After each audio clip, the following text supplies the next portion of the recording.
Hello and welcome दोस्तों, स्वागत है आप सभी का तिवारी एकेडमी में। दोस्तों, आज के इस वीडियो में हम लोग जान लेंगे क्लास 8 के साइंस का 11th चैप्टर बल तथा दाब के बारे में, और साथ ही जान लेंगे इस चैप्टर से जुड़े क्वेश्चंस और आंसर्स के बारे में। तो फ्रेंड्स, चलिए आज का ये वीडियो हम स्टार्ट करते हैं।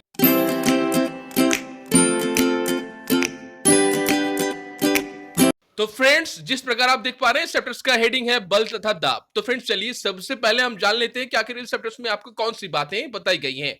तो फ्रेंड्स, इस चैप्टर्स में आपको संपर्क बल के बारे में बताया गया है तथा असंपर्क बल के बारे में भी बताया गया है, पेशीय बल के बारे में बताया गया है, गुरुत्वाकर्षण बल के बारे में बताया गया है। साथ में जितने भी सारे बल के प्रकार हैं उस सभी के बारे में आपको बेसिक एक धारणा जो है वो आपको चैप्टर्स में बताई गई है। ठीक है ना? किस प्रकार से कोई भी वस्तु जो है उसकी अवस्था में बल लगाकर चेंज किया जा सकता है, उसकी आकृति में चेंज किया जा सकता है, उसकी अवस्था में चेंज किया जा सकता है, वो भी बल जब उस पर लगाया जाए।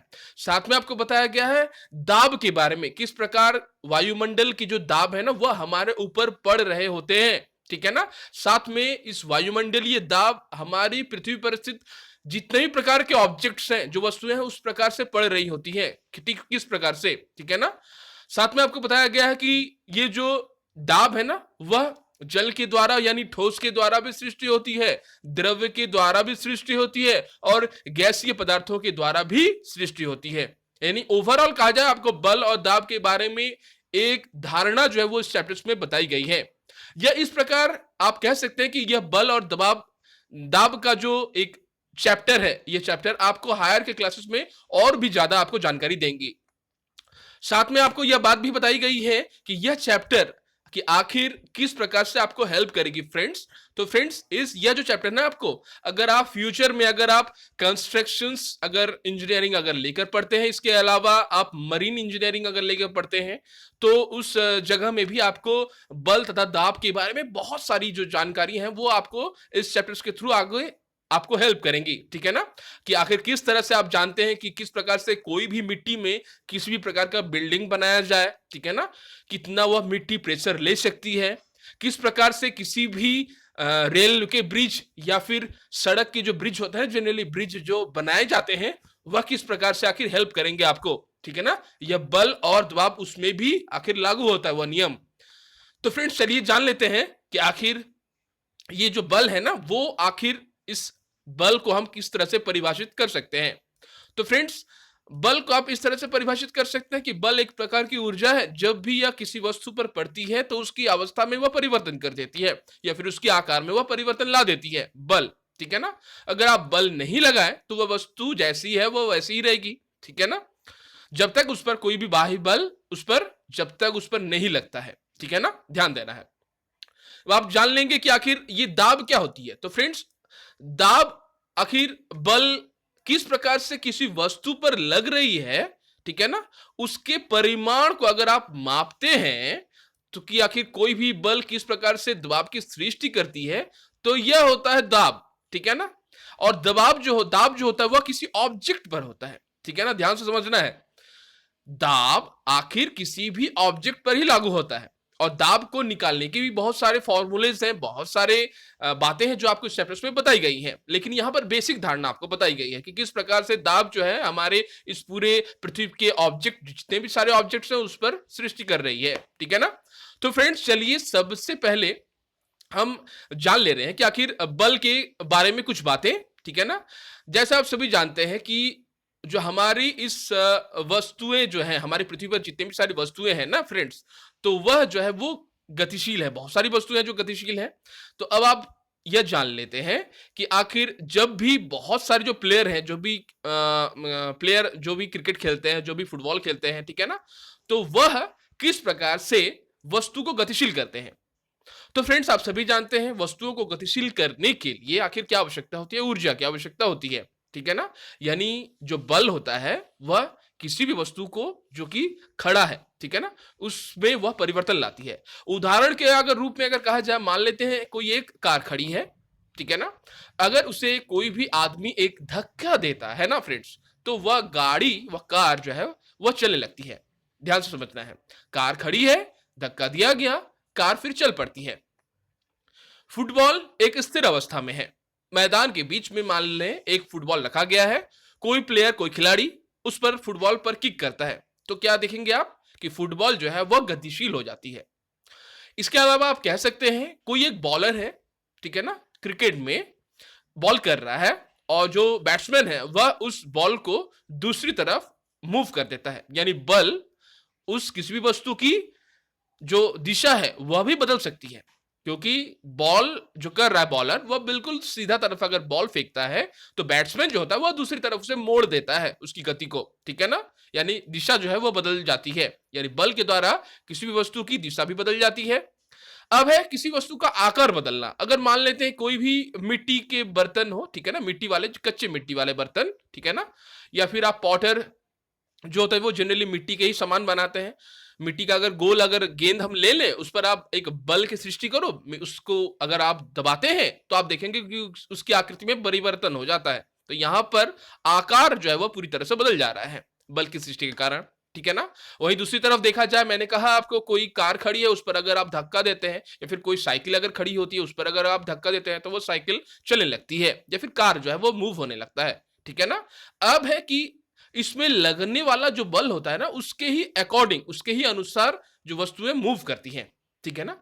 अब आपको एक बात यह भी जान लेनी है कि आखिर कोई वस्तु जब बल लगाया गया तो फिर वह गतिशील ही क्यों नहीं हुई, उसे तो गति करते ही रहना चाहिए। लेकिन यहां पर आपको समझने वाली बात है फ्रेंड्स कि आखिर कोई वस्तु तब ही गति कर सकती है जब उस पर लगने वाला जो बल होता है ना उसके साथ में उसके ऑपोजिट्स में काम कर रहे जो बल होते हैं जो उसे रोकने का प्रयास कर रहे हैं, ठीक है ना। जैसे वायुमंडल, वायुमंडल में जो वायु होती है ना फ्रेंड्स, वह किसी भी वस्तु को, वह जो गतिशील है उसे रोकने की पूरी तरह से प्रयास करती है, ध्यान से समझना है। साथ में एक होता है कांटेक्ट, संपर्क बल, ठीक है ना। संपर्क बहुत समय ऐसा हो गया कि फुटबॉल को अगर आप किक करते हैं ना फ्रेंड्स, तो उसमें जो लगाया गया बल है उससे एक पहला बल जो वायुमंडल में उपस्थित है वह उसे स्टॉप करने की कोशिश करता है, ठीक है ना। बॉल की स्टॉप होने का कारण मैं बता रहा हूं, समझना है आपको बातों को, ठीक है ना।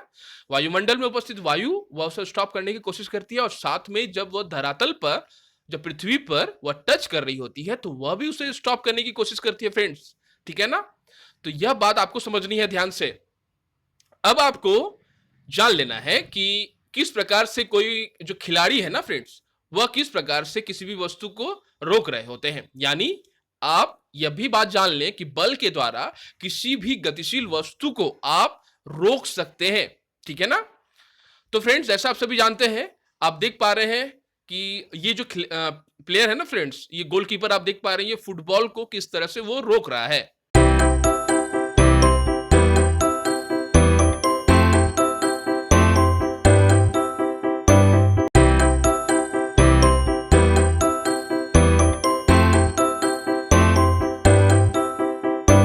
साथ में फ्रेंड्स कोई भी प्लेयर आप देख पा रहे हैं, वीडियोस में भी आपने देखा कि किस प्रकार से कोई प्लेयर जो है वह किसी भी गतिशील बॉलर के बॉल को वह दूसरी तरफ मोड़ देता है, जिसके कारण से यानी उसकी दिशा में परिवर्तन कर देता है बल।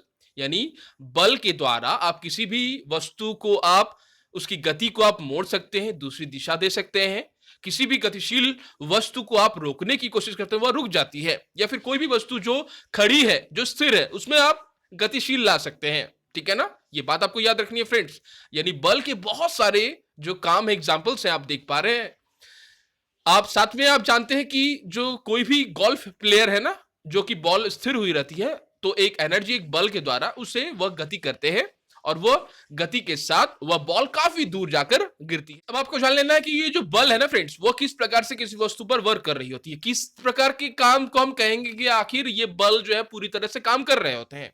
आप चलते हैं, ठीक है ना, दौड़ते हैं, कूदते हैं, साइकिल चलाते हैं, जो भी आप काम कर रहे हैं ना फ्रेंड्स, उस सभी में बल की आवश्यकता होती है, ठीक है ना। याद रखना है आपको।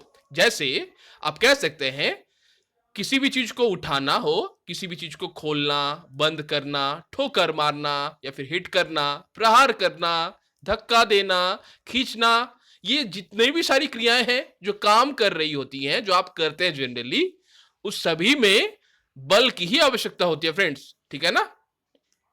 इनमें से प्रत्येक कार्य प्राय वस्तु की गति में किस प्रकार की परिवर्तन लाने का प्रयास करता है। यानी आप उठाते हैं किसी वस्तु को तो भी बल लगता है, खोलते हैं, धक्का देते हैं, पुश करते हैं, ठीक है ना।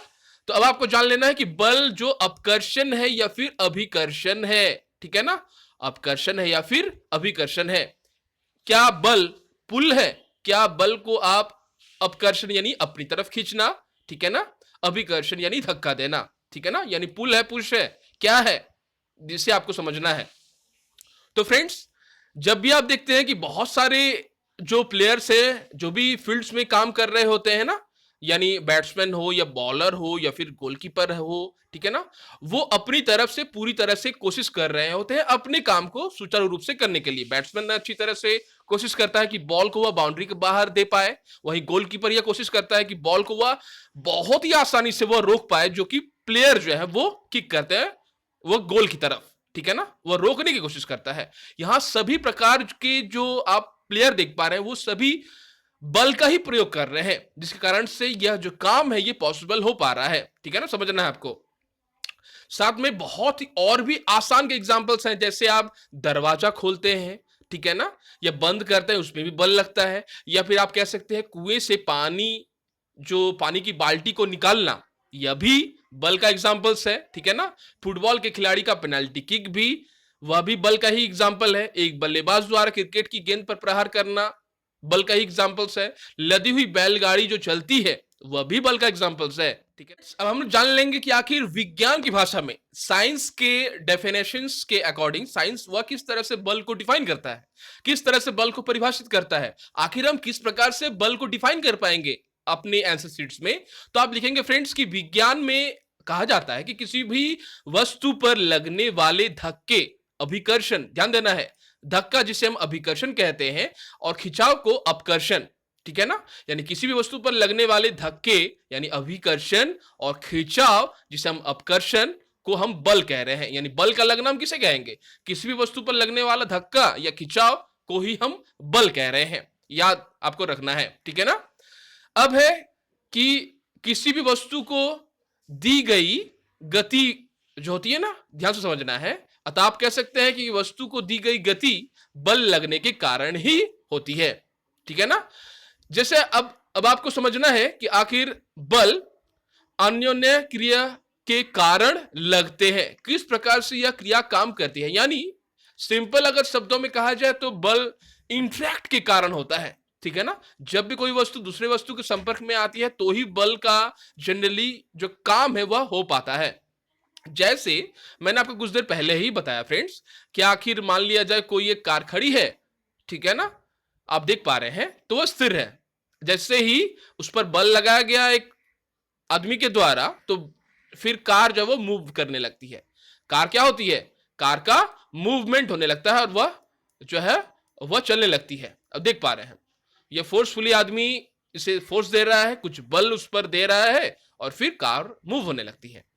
अब है आपको जान लेना, यहां पर आप देख पा रहे हैं अगर बल, फ्रेंड्स ये बात भी आपको याद रखनी है, अगर बल इक्वल होता है, ठीक है ना, मान लेते हैं दो वस्तुएं हैं जो एक तरफ अपनी तरफ वह खींच रही है वस्तु को, ठीक है ना, ध्यान देना है, यानी ये अपनी तरफ खींच रही है और ये भी अपनी तरफ खींच रही है। आप देख पा रहे पिक्चर्स में यहां पर दो लड़कियां हैं जो एक दूसरे को खींच रही है। यहां पर जो बल हो रहा है ना फ्रेंड्स, ये बल आखिर क्या होगा? तो फ्रेंड्स यहां पर भी बल लग रहे हैं लेकिन ये बल इक्वल होंगे, यानी जो क्रिएशंस होगा, जो उत्पाद होगा वह बिल्कुल शून्य का होगा।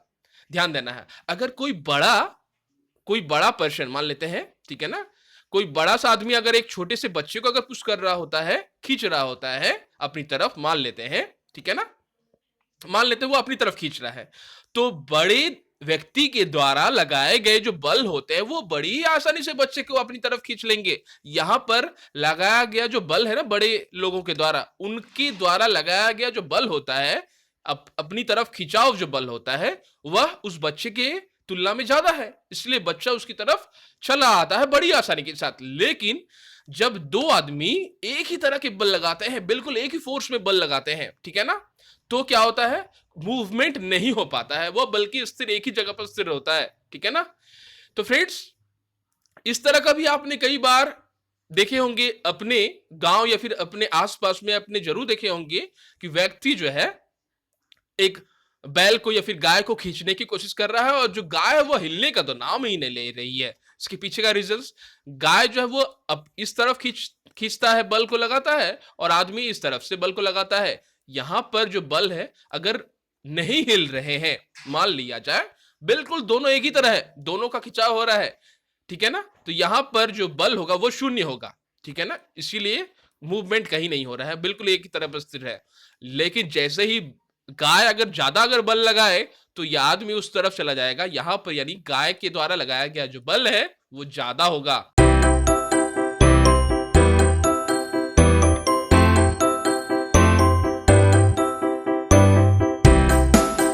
तो फ्रेंड्स, आपने जान लिया कि आखिर बल लगने के लिए दो वस्तुओं के बीच अनोन्य क्रिया की आवश्यकता होती है, यानी दोनों वस्तुओं के बीच एक संपर्क की आवश्यकता होती है, ठीक है ना, एक इंटरेक्ट की आवश्यकता होती है।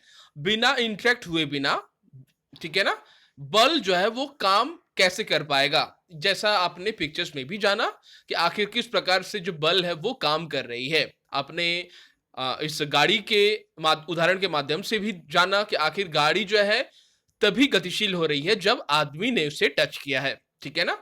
साथ में आपने जाना कि लड़कियां जो है वो एक दूसरे को खींच रही हैं अपनी तरफ, बल लगा रही हैं, लेकिन यहां पर आपने देखा इस पॉइंट में कि उन्होंने एक दूसरे को इंटरेक्ट किया है, टच किया है, ठीक है ना, एक दूसरे के संपर्क में है। समझने वाली बात है फ्रेंड्स। तो फ्रेंड्स, आखिर आप कह सकते हैं कि इन उदाहरणों के द्वारा आप यह निष्कर्ष निकाल सकते हैं कि बल लगने के लिए कम से कम दो वस्तुओं में अनोन्य क्रिया की होनी आवश्यक है, ठीक है ना, और इस प्रकार दो वस्तुओं के बीच अनोन्य क्रिया के कारण ही उनके बीच बल लगता है, ठीक है ना। अब आपको बलों की खोजबीन के बारे में जानना है और समझना है कि आखिर किस प्रकार से आखिर बल जो है वो काम करते हैं। जैसा आप सभी देख पा रहे हैं, यहां पर बताया गया है कि किसी वस्तु पर एक ही दिशा में लगाए गए बल जुड़ जाते हैं। जैसे उदाहरण के रूप में अगर आप कहें कि मान लेते हैं एक बॉक्स है, ठीक है ना, एक बॉक्स को अगर धकेला जा रहा है एक व्यक्ति के द्वारा, ठीक है ना, लेकिन उस व्यक्ति के द्वारा वह बॉक्स जो है वह मूवमेंट नहीं हो पा रहा है, जैसा आप सभी देख पा रहे हैं पिक्चर्स में। मान लेते हैं ये येलो कलर के जो शर्ट्स में है ना फ्रेंड्स, ये धक्का लगा रहे थे बॉक्स में, ठीक है ना, तो यहां पर बॉक्स जो है इस तरफ, और बॉक्स मूव नहीं कर रहा था, ध्यान देना है। लेकिन वहीं देखा जाए कि जैसे ही दूसरे व्यक्ति ने उनकी सहायता की तो बॉक्स जो है वो मूव होने लगा, यानी बॉक्स जो है अब क्या हो रहा है, अब मूव होने लग रहा है, यानी वो गति कर रहा है इस तरफ, किस तरफ, ठीक उसके विपरीत तरफ से जब उन्हें क्या किया गया है, यानी उसी तरफ जिस तरफ उन्हें बल दिया जा रहा है, ठीक है ना, ध्यान देना है, जिस तरफ उन्हें बल देकर उन्हें धक्का दिया जा रहा है कि आखिर इस दिशा में उन्हें जाना है, वो उसी तरफ बॉक्स जा रहे हैं। अब अगेंस्ट में तब क्या काम कर रहा है, तो अगेंस्ट में ये जो घर्षण है, ठीक है ना, समझना है, यानी जो जमीन है वो अगेंस्ट में काम कर रही होती है, उसे रोकने का प्रयास कर रही होती है, जो हवा है वह उसे रोकने का प्रयास कर रही होती है। ध्यान से समझना है आपको। तो अब है कि यह बॉक्स कैसे मूव हुआ, तो जैसा मैंने कहा किसी वस्तु पर जब दो बल, ठीक है ना, यहां पर एक ही दिशा में लगाए गए बल जुड़ जब गए, ठीक है ना, जब इनका बल जुड़ गया, ठीक है ना, येलो शर्ट्स वाले व्यक्ति का और ग्रीन शर्ट्स वाले व्यक्ति का जब जुट गया, ठीक है ना, आप देख पा रहे पिक्चर्स में भी, तो फिर बॉक्स जो है वो मूवमेंट हुई। समझना है, दोनों बल जुड़ जाते हैं, ठीक है ना, देन मूव हुआ। अब है एक और बात को जान लेना कि यदि किसी वस्तु पर दो बल विपरीत दिशा में कार्य करते हैं तो इस पर लगने वाला कुल यानी नेट बल दोनों बलों के अंतर के बराबर होता है। यानी इस कथन का तात्पर्य क्या है फ्रेंड्स, तो फ्रेंड्स मान लिया जाए कि एक बॉक्स है बीच में, ठीक है ना, एक दूसरी तरफ से आदमी उसे ढकेल रहे हैं, ठीक है ना, एक तरफ से आदमी ढकेल रहा है और दूसरी तरफ से उनकी विपरीत दिशा से भी आदमी जो है उन्हें धक्का देने की कोशिश कर रहे हैं। तो क्या बॉक्स का मूवमेंट हो पाएगा? जैसा मैंने आपको फ्रेंड्स उदाहरण के तौर पर अभी कुछ देर पहले ही बताया कि एक गाय या फिर बैल जिन्हें खींचा जा रहा था एक व्यक्ति के द्वारा, तो व्यक्ति ने जितना आखिर बल लगाया और गाय ने भी अगर उतना ही बल लगाया तो फिर वो दोनों स्थिर ही रहेंगे, किसी तरह मूवमेंट नहीं होगा, ठीक है ना। लेकिन अगर कोई भी बल ज्यादा लगाता है, ठीक है ना, ध्यान देना है, तो क्या होगा, जैसे यहां पर जो स्थितियां थी, ठीक है ना, बल अगर यहां पर लगा रहे हैं या धक्का दे रहे हैं, ठीक है ना, ठीक है ना, वहां पर खींच तान वाली अवस्था थी, ठीक है ना, ध्यान रखना है। यहां पर धक्का दे रहे हैं, यानी इनका बल अगर मान लेते हैं, इनका बल के तुलना में अगर इनका बल, ये आप देख पा रहे हैं, इन व्यक्ति का अगर, यानी आप देख पा रहे हैं जो कि इस तरफ में है, आप देख पा रहे हैं, ठीक है ना, ये आप देख पा रहे व्यक्ति को, इस ग्रीन शर्ट्स में जो व्यक्ति हैं, वो उनका बल अगर ज्यादा होगा तो फिर बॉक्स किस तरफ मूव करेगा फ्रेंड्स, जिस तरफ वो धक्का दे रहे हैं, यानी बॉक्स का मूवमेंट होगा इस तरफ, देख पा रहे हैं आप, ठीक है ना, इनका बल अगर ज्यादा होगा तो, ठीक है ना, यानी जिस तरफ जिनका बल ज्यादा होता है, अगर दोनों का बल अगर बराबर होता है तो क्या मूवमेंट होगा,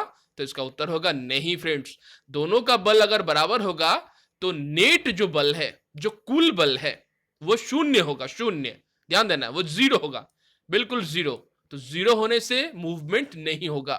जैसे ही जीरो को पार करने के बाद अगर मान लेते हैं ये व्यक्ति 525 अगर न्यूटन फोर्स अगर क्रिएट करता है, ध्यान देना है, ठीक है ना, ये अगर 525 क्रिएट करता है, ठीक है ना, न्यूटन फोर्स को अगर क्रिएट करता है ये व्यक्ति, और वहीं दूसरी तरफ ये व्यक्ति अगर 535 फोर्स क्रिएट करता है न्यूटन वाले, ठीक है ना, तो वस्तु की जो गति होगी वो इस तरफ होगी, यानी जो ज्यादा शक्तिशाली है, जिस तरफ वो धकेल रहा है, वस्तु तो उसी तरफ मूव होगी, ठीक है ना, समझना आपको बातों को।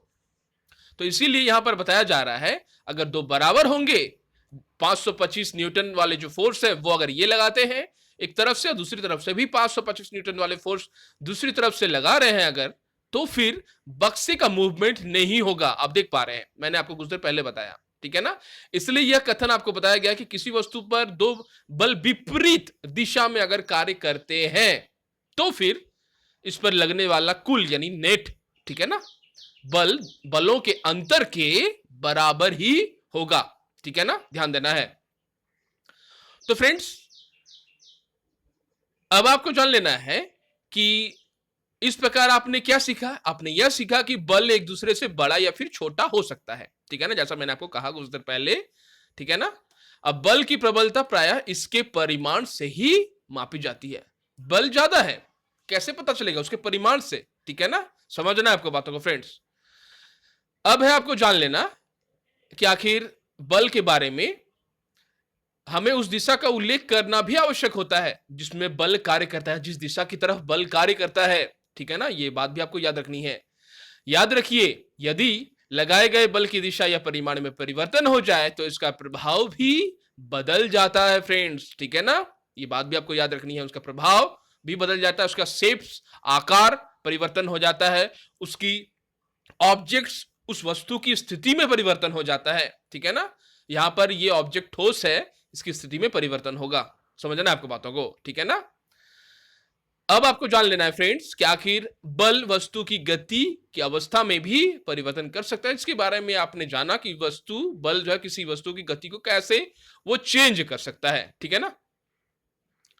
तो फ्रेंड्स आपने बहुत सारे ऐसे प्लेयर को पेनल्टी किक लेते हुए देखे होंगे, ठीक है ना, बहुत सारा ऐसा प्लेयर है जो पेनल्टी किक लेता है और फिर गोल करता है, तो वह स्थिर होता है बॉल, फिर प्लेयर आते हैं, फिर पेनल्टी किक होता है, और जो बल लगाते हैं ना फ्रेंड्स, वो प्लेयर बॉल की तरफ यानी बॉल पर जो बल लगाते हैं वह बॉल अब उसी दिशा की तरफ भागता है, समझने वाली बात है। वहीं दूसरी तरफ देखा जाए तो गोलकीपर जो है बल का ही प्रयोग करके उसे रोकने की कोशिश करता है, ठीक है ना। आपको अगर समझना है तो उदाहरण के लिए पेनाल्टी किक लेते हैं, खिलाड़ी लेते समय गेंद पर बल लगाता है, किक लगने से पहले गेंद विराम अवस्था में थी, अतः इसकी चाल शून्य थी, लगाए गए बल ने गेंद को गोल की तरफ गति प्रदान की, ठीक है ना, इसे आपको समझना है। मान लीजिए गोली गोल बचाने के लिए गेंद पर झपटता है या फिर उछलता है, तो इस क्रिया द्वारा जो गोली है गतिशील गेंद पर बल लगाने का प्रयत्न करता है।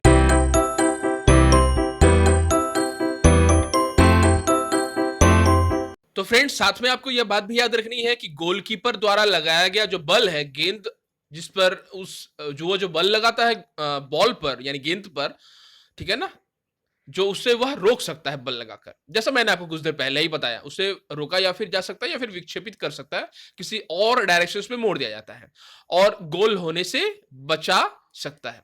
यदि गोली गेंद को रोकने में सफल हो जाता है तो इसकी चाल जो होगी वह शून्य हो जाएगी। अगर वो बॉल को अगर कैच कर लेता है, पकड़ लेता है, तो यानी उसमें जो गति थी वह ठीक उसके ऑपोजिट में उतना ही फोर्स को उसने क्रिएट किया, ठीक है ना, और फलस्वरूप क्या होता है, जो चाल जो होगी वह शून्य हो जाती है और फिर बॉल आराम से इजीली रुक जाता है उसके ही कंधों पर, हाथों के बीच में। समझना है आपको बातों को। अगर फोर्स अगर ज्यादा है बॉल का तो उसके शरीर से लगने के बाद वह विक्षेपित हो जाता है या फिर छिटक जाता है, कहीं दूसरी तरफ की कहीं दूसरी दिशा में चला जाता है, ठीक है ना। समझना है यहां पर बल जो है वो किस प्रकार से काम कर रहा है आपको, ठीक है ना फ्रेंड्स। आगे बढ़ेंगे और जान लेंगे कि बहुत सारे आपने पिक्चर्स में भी देखे होंगे, वीडियोस में भी देखे होंगे कि जो बहुत सारे लड़के हैं वो बल लगाकर टायरों को गतिशील करने की कोशिश करते हैं, ठीक है ना। और जितना ज्यादा बल लगता रहेगा गतिशील टायरों की उतनी ही बढ़ती रहेगी, ठीक है ना। समझना आपको बातों को। बहुत सारे समय आपने देखा होगा कि किस प्रकार से कोई प्लेयर किसी भी शॉट्स लेते हैं क्रिकेट में, ठीक है ना, और वह मूवमेंट करता है यानी बॉल को एक अलग दिशा की ओर मोड़ देता है, ध्यान देना है, ठीक है ना। जैसा आपने जाना कि आखिर क्रिकेट में बल्लेबाज बल्ले से गेंद पर बल लगाकर अपना शॉट खेलते हैं, 4 करते हैं या फिर 6 करते हैं या फिर 1 रन लेते हैं, ठीक है ना। तो अब है आपको जान लेना कि आखिर इन सभी उदाहरण जो जैसा आपने अभी तक जाना कि आखिर दिशा तो है वह बदल जा रही है, ठीक है ना। यानी कहा जाए तो किसी वस्तु की चाल तथा उसकी गति की दिशा अथवा दोनों में ही होने वाले परिवर्तन को इसकी गति की अवस्था में परिवर्तन द्वारा व्यक्त किया जाता है। अतः बल द्वारा किसी वस्तु की गति की अवस्था में परिवर्तन लाया जा सकता है, कोई भी गति हो, ठीक है ना। मान लेते बॉल जो है वो कर रहा है कोई भी प्लेयर, ठीक है ना, बॉलर गेंद फेंक रहा है, लेकिन उससे भी ज्यादा गति अगर बैट्समैन अपने बैट के द्वारा अगर दिखाए, ठीक है ना, तो फिर वह 4 हो जा रहा है, 6 हो जा रहा है, काफी जोर से वह मार रहा है, ठीक है ना, रन ले रहा है। समझना है यानी बल द्वारा किसी भी वस्तु की गति की अवस्था में वह चेंज हो जा रहा है, मान लेना है।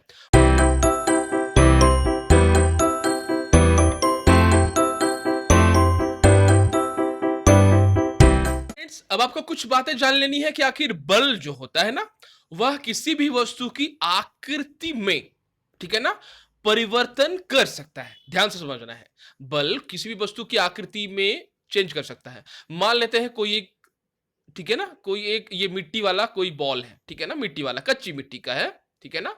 अगर आप इस पर प्रेशर देते हैं, बल लगाते हैं, तो उसका जो कुछ आकार है वो कुछ इस तरह का हो जाएगा। समझना है आपको बातों को, ठीक है ना। जैसे आप प्रेशर देते हैं तो गोल से एक अलग उनकी जो आकार आप देख पा रहे हैं, इन दोनों में आकार का काफी सारा डिफरेंस है। ये गोल इस तरह का हो जाता है, लंबवत हो जाता है। समझना है आपको बातों को।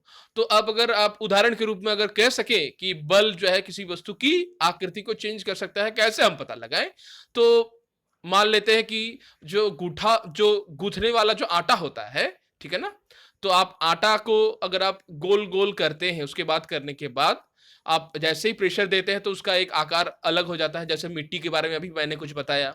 अगर आप साइकिल की जो सीट्स होता है ना, साइकिल पर लगे स्प्रिंग वाले जो सीट्स होते हैं, उस पर अगर आप बैठते हैं तो स्प्रिंग वाला जो क्षेत्र होता है, ठीक है ना, तो उसमें एक खिंचाव की सृष्टि होती है, उसका भी आकार चेंज हो जाता है, ठीक है ना, आपने कई बार देखे होंगे। साथ में कोई भी हुक या दीवार कील जो कि दीवार से लटकी है, रबड़ वाला कोई भी एक ऐसा ऑब्जेक्ट है जो रबड़ वाला हो, अगर आप रबड़ को दोनों तरफ से अगर आप खींचते हैं तो उसकी भी आकृति में आखिर चेंज हो जाता है, ठीक है ना, क्योंकि रबड़ होता है। रबड़ मान लेते हैं कुछ ऐसा है, ठीक है ना, इस पोजीशन में है, लेकिन आप जैसे ही उसे खींचते हैं तो कुछ इस तरह के पोजीशन में वो आ जाता है, यानी लंबा हो जाता है। जैसे ही आप दोनों तरफ से अगर प्रेशर इस पर क्रिएट करते हैं, लगाते हैं, तो वो कुछ इस प्रकार का हो जाता है, लंबा हो जाता है, उसका आकार में चेंज होता है। तो वहीं दूसरी तरफ देखा जाए, बहुत सारे ऐसे पदार्थ हैं जिस पर अगर आप फोर्स अप्लाई करते हैं, बल को अगर आप देते हैं तो उसके आकार में चेंज हो जाता है, ठीक है ना, ध्यान देना आपको। तो फ्रेंड्स अब तक आपने क्या क्या सीख लिया ये आपको समझना है कि बल जो है वो किस प्रकार से किसी वस्तु पर परिवर्तन ला सकते हैं, उसे आपको समझना है। जैसा आपको बताया गया है बुक में भी कि किसी वस्तु को विराम अवस्था से गति में ला सकता है, ठीक है ना। आपने जाना कि किस प्रकार से विराम से आखिर किस वस्तु को जो कि विराम अवस्था में थी उसे फिर गतिशील में लाया गया। जैसे आदमी ने धक्का दिया गाड़ी को, फिर उसके बाद गतिशील वस्तु की चाल में परिवर्तन कर सकता है। गतिशील वस्तु की चाल में परिवर्तन यानी जिस तरह बैट्समैन ने किस तरह से बल्लेबाज जिस तरह बैट्समैन ने गेंदबाज को उसके बॉल को मारा, ठीक है ना, गेंद को मारा और फिर स्टेडियम से बाहर निकाला, 4 या 6 या फिर सिंगल रन लिए। गतिशील वस्तु की चाल में परिवर्तन कर सकता है, उसकी चाल जो थी, स्पीड जो थी, उसमें वो परिवर्तन कर दिया। फिर है गतिशील वस्तु की दिशा में परिवर्तन। अगर देखा जाए, ठीक है ना, तो दिशा में परिवर्तन, मान लेते कोई बॉल जो कि फुटबॉल प्लेयर मारता है पेनाल्टी किक में, वह स्थिर है, ठीक है ना, तो उसकी गति को बढ़ा देता है, उसे एक अलग दिशा प्रदान करता है। या फिर बहुत बार ऐसा देखा गया है कि बॉल जो है किसी दूसरे तरफ जा रहा था, ठीक है ना, लेकिन प्लेयर, कोई भी फुटबॉल के प्लेयर है ना, वह उसे किक मारकर, मान लेते हैं बॉल अगर इस दिशा में जा रहा है तो फुटबॉल के प्लेयर ने इस तरफ उसे धक्का दिया, ठीक है ना, तो यह बॉल जो फिर इस दिशा को चला जाता है, ठीक है ना। तो इस प्रकार से बहुत सारे समय देखा गया है। तो गतिशील वस्तुओं की दिशा में भी चेंज हो जाता है। बैट्समैन के द्वारा भी देखा गया है कि बॉल की दिशा को चेंज किया जा रहा है, ठीक है ना। बॉल आ रहे हैं, अगर फेंका जाए तो सामने की तरफ जाएंगे, लेकिन वो लॉन्ग ऑन लॉन्ग ऑफ, ठीक है ना, तो इस तरह जगह को वो मारते हैं, ठीक है ना, बल्लेबाज, और उसकी दिशा को पूरी तरह से ही चेंज कर देते हैं। अब है वस्तु की आकृति में परिवर्तन। आपने कुछ देर पहले जाना कि आखिर वस्तु की आकृति में किस प्रकार से परिवर्तन हो सकते हैं, ठीक है ना। और इस प्रकार बहुत सारे चेंजेस जो हैं, ठीक है ना, इनमें से कुछ अथवा सभी प्रभावों को उत्पन्न कर सकता है। यानी बहुत सारे ऐसे परिवर्तन हैं जो बल किसी भी वस्तु पर उस पर प्रभाव के द्वारा उसे इफेक्टिव बना सकता है, ठीक है ना। इतने सारे जो है वो इफेक्ट, प्रभाव पैदा हो सकते हैं जब भी किसी वस्तु पर बल लगाया जाता है, ठीक है ना। समझ रहे हैं आपकी बातों को। तो फ्रेंड्स, अब आपको जान लेना है कि आखिर बिना बल लगाए, ठीक है ना, समझना है आपको बातों को, बिना बल लगाए क्या प्रभाव को उत्पन्न किया जा सकता है, समझना है। अगर आप बल नहीं लगाते हैं तो इसका उत्तर होगा नहीं, बिना बल लगाए तो ऐसा नहीं किया जा सकता है। बल आपको लगाना है, चाहे वह संपर्क के माध्यम से हो या फिर असंपर्क के माध्यम से। संपर्क यानी दो वस्तुओं के बीच में एक स्पर्श होना, छूना, यह जरूर होना चाहिए, तब भी संपर्क होता है। एक दूसरे के कांटेक्ट में आते हैं, इंटरेक्ट में आते हैं, देन संपर्क बनता है, ठीक है ना। अब आपको जान लेना है कि किस प्रकार से आप देख पा रहे हैं यहां पर ये संपर्क बल, ठीक है ना। ये जितने सारे अभी आपने उदाहरण के रूप में अभी जाना, वो सभी संपर्क बल ही थे, ठीक है ना। तो अब आपको जान लेना कि ये पेशीय बल क्या होते हैं, ठीक है ना। संपर्क बल कहने का तात्पर्य कि वह बल जो कि एक दूसरे के कांटेक्ट में आए, ठीक है ना। जैसे उस आदमी ने गाड़ी को धक्का दिया तो संपर्क में आया ना, गाड़ी उस आदमी के हाथों से स्पर्श हुआ, संपर्क में आया, तभी तो गाड़ी गतिशील हुई। अब आपको जान लेना ये पेशीय बल क्या होता है। जिस प्रकार आपने कई सारे वीडियोस में भी देखे होंगे कि कोई भी जो वो होते हैं, जनरली काउज होते हैं, इसके अलावा बफेलोज होते हैं या फिर डंकी होता है, तो ये क्या करते हैं, जनरली ये सामानों को पुल करते हैं, खींचते हैं, ठीक है ना। वहां पर वो जो काम कर रहे होते हैं वो पेशीय बल का काम कर रहे हैं। पेशीय बल की सहायता से ही चीज को गतिशील किया जा रहा है। या फिर बहुत सारे आपने वीडियोस देखे होंगे जहां पर बॉडी बिल्डिंग का जो है वो प्रोग्राम किया जा रहा है किसी भी पर्सन के द्वारा, ठीक है ना। जिम्स में जनरली वो वेट को उठाते हैं, लिफ्ट करते हैं वेट को, तो वहां भी पेशीय बल का ही काम हो रहा है, जैसा आप सभी देख पा रहे हैं पिक्चर्स में भी कि किस प्रकार से आखिर ये जो आप देख पा रहे हैं, किस प्रकार से कोई भी गाय इस पूरी लदी हुई इस प्रकार बैलगाड़ी को खींच रही है, पेशीय बल का, ये पेशीय बल का उदाहरण है फ्रेंड, समझना है आपको, ठीक है ना। अब अगर आपको जान लेना है कि आखिर संपर्क बल क्या है, तो फ्रेंड्स पेशीय बल तभी लगाया जा सकता है जब किसी वस्तु के बीच में संपर्क हो। संपर्क नहीं हो तो पेशीय बल होगा ही नहीं, एक दूसरे के कांटेक्ट में आना होगा तो ही पेशीय बल जो है वह लग पाए। आपने जान लिया कि आखिर बल को लगने के लिए संपर्क की आवश्यकता होती है। बिना संपर्क के क्या बल लग सकते हैं? तो फ्रेंड्स इसका भी उत्तर होगा फ्रेंड्स हाँ, बिना संपर्क के भी बल लग सकते हैं। इसके बारे में हम वीडियो में आगे पढ़ेंगे, ठीक है ना फ्रेंड्स। लेकिन अभी हम जान लेते हैं कि आखिर घर्षण के बारे में, ये घर्षण बल आखिर क्या कौन सा बल होता है। तो फ्रेंड्स आप बहुत समय जानते हैं कि जब भी किसी वस्तु पर बल दिया जाता है तो उसका मूवमेंट होने लगता है, जैसा मैंने आपको वीडियोस के स्टार्टिंग में ही कहा, ठीक है ना। अब है बहुत सारे ऐसे बल हैं जो उस वस्तु की जो गति है उसके रोकने का प्रयास करते हैं, जो उस वस्तु की गतिशील अवस्था को रोकने का प्रयास है, जो उस वस्तु के ठीक विपरीत काम कर रहे होते हैं, जैसे हवा, ठीक है ना। हवा जो होता है बहुत समय कोई भी मान लेते हैं, कोई धनुर्धर अगर तीर को छोड़ता है, ठीक है ना, मान लेते हैं एग्जाम्पल के रूप में, अगर छोड़ा गया धनुष, ठीक है ना, तीर जो कि धनुष से निकलता है, तो वह जो तीर है उस पर भी बल लगता है, ठीक है ना। तो वह घर्षण वाला बल होता है जो कि एयर में मौजूद है, जो कि हवा के द्वारा होता है। आप सभी जानते हैं हमारा जो वायुमंडल है वह बिल्कुल एक एयर के आवरण से, ठीक है ना, हवा के एक आवरण से घिरा हुआ है, जिसे हम लोग वायुमंडल कह रहे हैं। तो वायुमंडल में एयर है और उस एयर भी वह घर्षण के लिए रिस्पॉन्सिबल है, वह भी एक फोर्स लगा रही है हर ऑब्जेक्ट में, हर वस्तु में, ठीक है ना, उसे रोकने के लिए। अब है अगर कोई वस्तु गतिशील है जो कि पृथ्वी की यानी धरातल की, ठीक है ना, धरातल पर ही अगर गतिशील है, तो फिर भी धरती यानी धरातल, ठीक है ना, मिट्टी मिट्टी भी या फिर सड़क भी उस वस्तु की गति को रोकने का प्रयास कर रही होती है घर्षण के माध्यम से।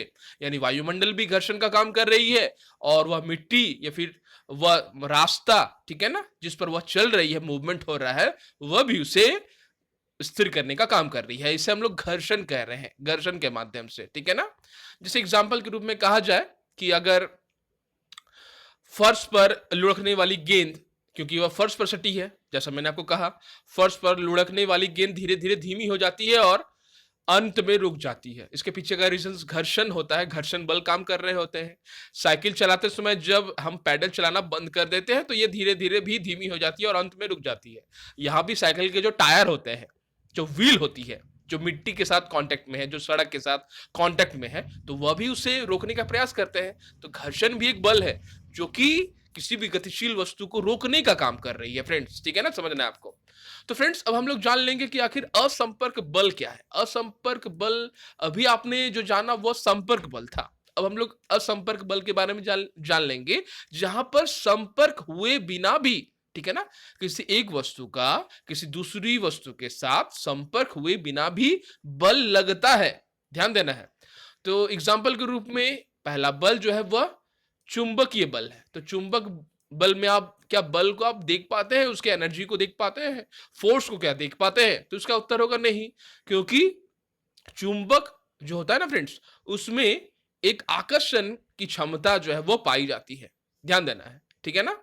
तो उस आकर्षण शक्ति के कारण वह पदार्थों को क्या कर रही है, वह पदार्थों को अपनी तरफ आकर्षित कर लेती है, ठीक है ना। वह कौन सा पदार्थ है, आपने लास्ट के क्लासेस में ही पढ़े थे कि आखिर चुंबकीय पदार्थ जो होते हैं, जैसे लोहा, निकेल, ठीक है ना, इन्हें चुंबक अपनी ओर आकर्षित कर लेता है। लेकिन इस आकर्षण के बीच में भी जो गैप होता है, समझना है, मान लेते हैं अगर चुंबक है और ये पदार्थ है, ठीक है ना, जो कि वह आकर्षित कर लिया जाता है, लेकिन यहां पर आप देख पा रहे हैं कि कोई भी कांटेक्ट नहीं है, किसके साथ, किसका, चुंबक के साथ उस वस्तु का, देख पा रहे हैं कोई कांटेक्ट है, लेकिन फिर भी वह आकर्षित कर लेती है, क्योंकि उसके पास एक आकर्षण फोर्स होता है, आकर्षित करने वाला एक बल होता है, ठीक है ना। या फिर आपने कभी बार ऐसा देखा होगा कि चुंबक जो होते हैं ना, उसका जो उत्तरी ध्रुव या फिर एक चुंबक दूसरे चुंबक को आकर्षित कर लेते हैं, इसके बारे में भी आपने लास्ट की क्लासेस में पढ़े थे, एक चुंबक दूसरे चुंबक को आकर्षित कर लेता है। लेकिन चुंबक के आकर्षण में एक जो इंपॉर्टेंट बात है कि चुंबक का उत्तरी ध्रुव दूसरे चुंबक का दक्षिणी ध्रुव को आकर्षित करता है, ठीक है ना। वहीं किसी और चुंबक का उत्तरी ध्रुव दूसरे चुंबक का उत्तरी ध्रुव को आकर्षित नहीं बल्कि विकर्षित करता है, यानी प्रतिकर्षित करता है, ठीक है ना, उसे विक्षेपित कर देता है, ठेल देता है, आकर्षित नहीं करता है, ठीक है ना। आप इस एग्जांपल्स में भी आप देख पा रहे हैं, यहां पर रेड वाला जो है, ठीक है ना, आप देख पा रहे हैं यहां पर रेड वाला जो पोर्शन है, वहां पर रेड वाले पोर्शन को क्या ये धक्का दे रहा है, तो इसका उत्तर होगा हाँ, इनके बीच में आकर्षण अभी नहीं है, ठीक है ना, क्योंकि रेड वाला एक ही ध्रुव होगा। मान लेते हैं ये अगर उत्तरी ध्रुव है, नॉर्थ है, और यह भी उत्तरी ध्रुव है, इसलिए यह विकसित हो जा रही है। वहीं दूसरी तरफ देखा जाए तो रेड रहे रहता है, लेकिन दूसरी तरफ यहाँ पर अगर ब्लू वाला आ जाता है पोर्शन, यानी अगर ये मान लेते हैं हम नॉर्थ है और ये साउथ है यानी दक्षिण वाला ध्रुव है, तो ये आकर्षण होने लगता है। तो यहां पर बिना कांटेक्ट हुए ही, ठीक है ना, बिना संपर्क हुए ही बल जो है वो लग रही है। आप देख पा रहे हैं चुंबक इसकी सृष्टि करता है, ध्यान देना है, ठीक है ना।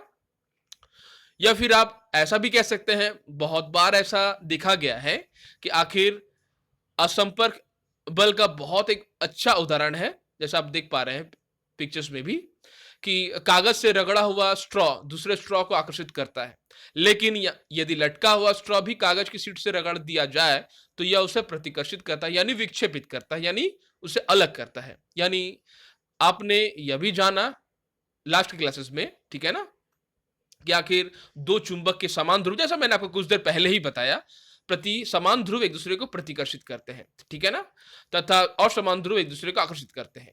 दो वस्तुओं के बीच आकर्षण और प्रतिकर्षण को भी खींचने या धक्का देने के रूप में देखा जा सकता है, आपने कुछ देर पहले ही देखा, ठीक है ना। अब आपको जान लेना कि एक चुंबक दूसरे चुंबक को बगैर संपर्क में आए उसे बल लगाया जाता है संपर्क में, ठीक है ना, उसे बल लग सकता है, उसे हम लोग असंपर्क बल कह रहे हैं, जैसा मैंने आपको कुछ देर पहले ही बताया। अब है असंपर्क बल का एक और उदाहरण जहां विदाउट एनी टच, ठीक है ना, टच किए बिना, छुए बिना, संपर्क हुए बिना बल लगता है, उसे हम लोग स्थिर वैद्युतिक बल कह रहे हैं, ठीक है ना, वैद्युतिक समझना है। मान लेते हैं यहां पर उदाहरण के रूप में कि एक प्लास्टिक का स्ट्रॉ ले रहे हैं और उसे फिर क्या कर रहे हैं हम लोग, रगड़ दे रहे हैं, ठीक है ना, मान लेते हैं उसे रगड़ दिया जाए, उसे संपर्क पहले उसे लटका दिया जाता है एक स्वतंत्र सिरे से, और फिर उसे कागज की शीट से रगड़ दिया जाता है। उसमें एक क्या होता है ना, उस स्ट्रॉ में जिससे आप पानी पीते हैं, पेप्सी, कोका कोला या फिर नारियल वाला जो पानी पीते हैं, वो स्ट्रॉ अगर आप उससे रगड़ देते हैं, फिर रगड़ने के पश्चात होता क्या है, उसके पास एक और स्ट्रॉ अगर ले आते हैं जो कि बिना रगड़ा हुआ है, तो वो आकर्षित होने लगती है, ठीक है ना। यहां पर ये असंपर्क बल है, आप देख पा रहे हैं, असंपर्क बल का ही उदाहरण है, यहाँ कोई संपर्क नहीं है, लेकिन चूंकि आवेशित है ये वाला जो लटकने वाला जो स्ट्रॉ है वो आवेशित हो गया, उसे कपड़ा के द्वारा, कागज के द्वारा उन्हें रब किया गया, उन्हें रगड़ा गया है, तो वह क्या हो गया है, आवेशित हो गया है, ठीक है ना। तो इसीलिए बिना आवेशित वाले पदार्थ और एक जो स्ट्रॉ है उसे वह अपनी तरफ आकर्षित कर रहा है, समझना है। यहां पर असंपर्क बल ही देखने को मिल रहा है आपको। एक बहुत ही आसान शब्दों भाषाओं में अगर आपको जानना है कि एक आवेशित वस्तु द्वारा किसी दूसरी आवेशित अथवा अनावेशित वस्तु पर लगाया गया बल स्थिर वैद्युतिक बल कहलाता है। ये कई बार आपको एग्जाम्स में भी पूछा जाता है फ्रेंड्स, ठीक है ना, समझना है आपको। और वस्तु के संपर्क में ना होने पर भी यह बल कार्य करता है, जैसा मैंने आपको कुछ देर पहले ही बताया। इसलिए स्थिर वैद्युतिक बल असंपर्क बल का एक अच्छा उदाहरण है, एक अन्य उदाहरण है, ठीक है ना, समझना है।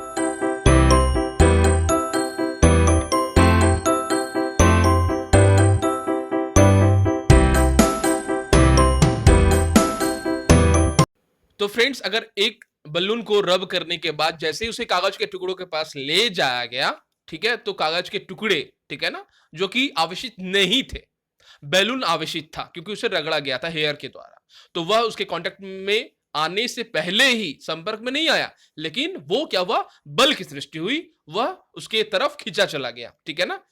तो फ्रेंड्स, इसी तरह से अगर मान लेते हैं इस स्ट्रॉ, ठीक है ना, इस स्ट्रॉ को भी रगड़ा जाए, ठीक है ना, जो लटक रहा है, और जो उनके हाथ में है उसे भी अगर रगड़ दिया जाए तो फिर क्या होगा, ठीक है ना, तो यह एक दूसरे को प्रतिकर्षित करेगा, ठीक है ना, आकर्षित नहीं करेगा। फ्रेंड्स, समझना है आपको बातों को।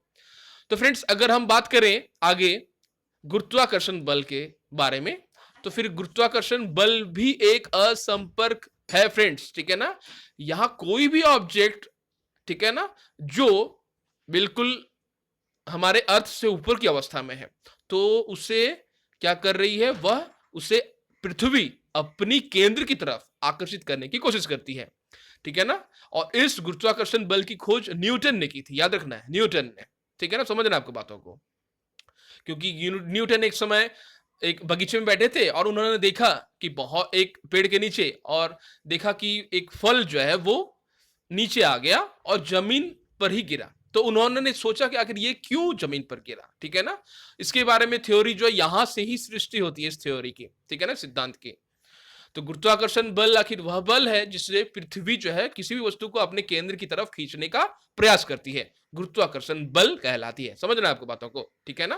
कोई भी अगर आप ऑब्जेक्ट लें, उसे आसमान की तरफ फेंके, तो आप देखोगे कि वह निश्चित ही वह धरती पर ही आकर गिरेगी। समझ रहे हैं आपको बातों को।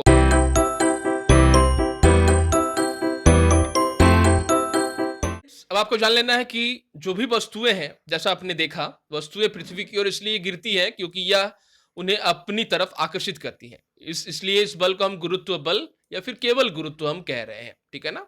यह एक आकर्षण बल है। गुरुत्व बल प्रत्येक वस्तु पर लगता है, पृथ्वी पर उपस्थित हर वस्तु पर लगता है, चाहे वह ठोस हो, चाहे वह द्रव्य हो, चाहे वह गैस हो, ठीक है ना। समझना है आपको बातों को। लेकिन यहां पर गुरुत्व बल की जानकारी हमें नहीं होती है, ठीक है ना, समझना है। और नदी में भी जो जल का बहाव होता है या फिर टैप से, नल से जो पानी नीचे की तरफ बहते हैं, ये सभी गुरुत्व बल के ही कारण हो रहे हैं फ्रेंड्स, ठीक है ना। समझना है आपको बातों को। अब आपको फ्रेंड्स आगे बढ़ेंगे इस वीडियो में और हम लोग जान लेंगे दाब के बारे में। दाब यानी प्रेशर, ठीक है ना। तो फ्रेंड्स क्लास लास्ट की क्लास में भी आपने पढ़ा था कि आखिर प्रेशर जो होती है वो किस प्रकार से क्रिएट होती है, आंधी तूफान आखिर किस प्रकार से चलते हैं, ठीक है ना। तो आपने कई बार ही जाना होगा। तो फ्रेंड्स आखिर ये जो प्रेशर है ना फ्रेंड्स, ये प्रेशर हमारे इस अर्थ पर, पृथ्वी पर उपस्थित हर वस्तु पर प्रेशर जो है वो क्रिएटेड है। किससे ना, इस वायुमंडल से। क्योंकि आप सभी जानते हैं पृथ्वी को चारों तरफ से घेर के रखी हुई है वायु का एक स्तर, एक लेयर, ठीक है ना, जिसे हम लोग वायुमंडल कह रहे हैं, ठीक है। अब आपको समझना है कि आखिर ये प्रेशर जो है किस प्रकार से वर्क करेगी। एग्जाम्पल के रूप में अगर हम बात करें कि अगर आप एक लकड़ी में, अगर आप एक उंगली, अपनी उंगली के माध्यम से लकड़ी को अगर छेद करने की कोशिश करें तो क्या होगा, तो इसका उत्तर होगा नहीं होगा, ठीक है ना। अगर वहीं दूसरी तरफ देखा जाए तो एक लकड़ी को अगर आप एक काठी, ठीक है ना, एक कील के द्वारा अगर आप उसमें पुश करने की कोशिश करें, वही है आपका हाथ तो वही है बिल्कुल, जितना बल आपने दिया। अब एक पतली नुकीली सी कांटी, ठीक है ना, या फिर सेफ्टी पिन के थ्रू अगर उससे आप कोशिश करें, ठीक है ना, तो आप देखोगे कि वह बड़ी आसानी के साथ वह घुस जाता है उस लकड़ी में, ठीक है ना। समझना आपको बातों को, ठोकने की भी जरूरत नहीं होती है। अब है आपको जान लेना कि आखिर बहुत सारे समय ऐसा देखा गया है जो सब्जी जो काटे जाते हैं जिसमें धार खत्म हो जाता है, बहुत सी ऐसी छुरियां हैं काटते काटते धार खत्म हो जाती है, तो फिर उससे फिर नहीं काटी जाती हैं सब्जियां, या फिर किसी भी तरह के काम नहीं हो पाते हैं। जो चाकू होते हैं ना वो कुंठित हो गया, ब्लंट हो गया, उससे काम नहीं हो पाता है। वहीं दूसरी तरफ देखा जाए जिसमें धारदार जो चाकू होते हैं उससे बड़ी आसानी से कट जाता है। तो ये आखिर क्यों हो रहा है, बिना धार से कटते नहीं है सामान, लेकिन वहीं दूसरी तरफ देखा जाए बिना शार्प हुए, ठीक है ना, बिना शार्प हुए अंगुली से, ठीक है ना, हमारा अंगुली तो शार्प नहीं है, ठीक है ना, वो ब्लंट है, कुंठित है, लकड़ी पर छेद नहीं हुआ। वहीं दूसरी तरफ देखा जाए पिन से या फिर सेफ्टी पिन से आसानी से चला गया उसके अंदर। वहीं अगर देखा जाए तो कुंठित वाले चाकू से, जो कि ब्लंट है चाकू, उससे सब्जी नहीं काटा गया, धारदार चाकू से बड़ी आसानी से कट जाता है। तो फ्रेंड्स इसके जो मेन रीजन है, जो मेन कारण है ना फ्रेंड्स, यह है दाब, प्रेशर। बहुत समय ऐसा देखा गया है कि जो लड़के होते हैं जो जूते पहनते हैं ना फ्रेंड्स, उनकी तुलना में मान ले एक लड़के का वजन है 60 kg, अगर हम मान लेते हैं, ठीक है ना, 60 kg किसी लड़के का वजन है, ठीक है ना, वहीं 60 kg एक और आखिर लड़के या फिर लड़कियां का वजन है। तो वह जो जूता पहने हुआ है वह बिल्कुल इस तरह का है, मान लेते हैं। जूता आप जानते ही हैं जूता का आकार किस तरह का होता है, ठीक है ना। और वहीं दूसरी तरफ देखा जाए ये जो लड़कियां वो भी 60 kg की, लेकिन वह जो उनके पैर की जो जूती है वह हिल नुमा है, ठीक है ना, आप देख पा रहे हैं।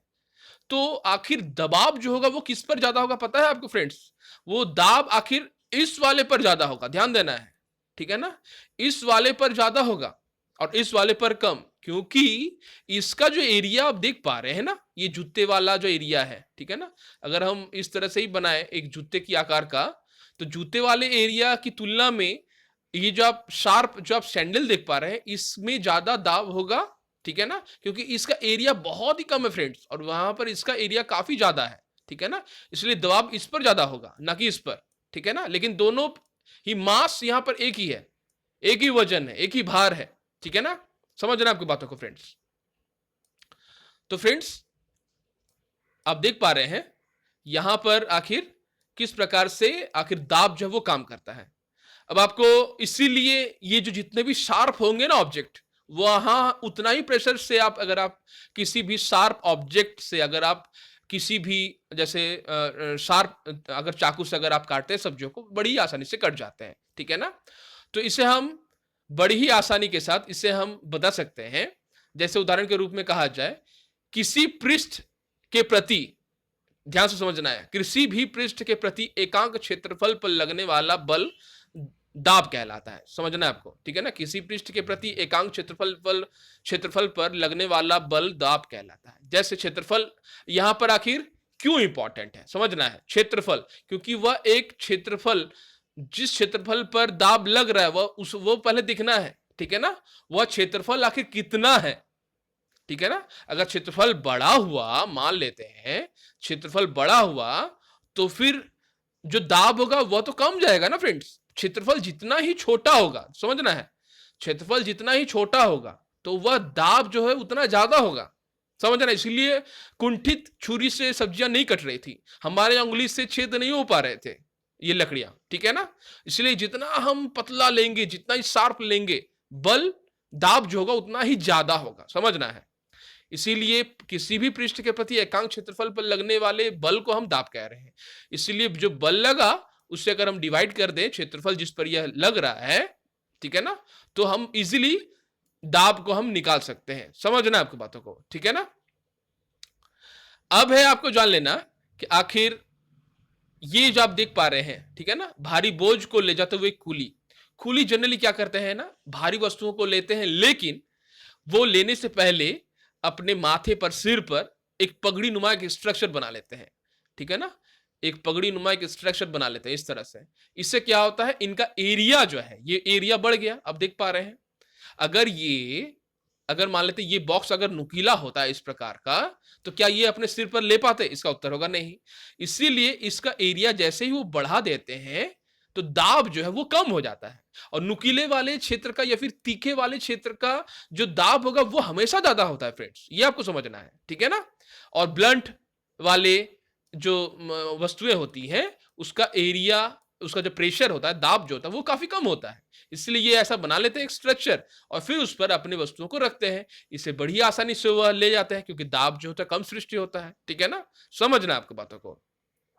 तो फ्रेंड्स अब जो है ये दाब न केवल ठोस वस्तुएं सृष्टि करती हैं बल्कि लिक्विड भी सृष्टि करती हैं, गैस भी सृष्टि करती हैं। आप देख पा रहे हैं यहां पर आखिर द्रवों द्वारा और गैस के द्वारा किस तरह से दाब जो है वो क्रिएट किया जा रहा है, आप देख पा रहे हैं, ठीक है ना।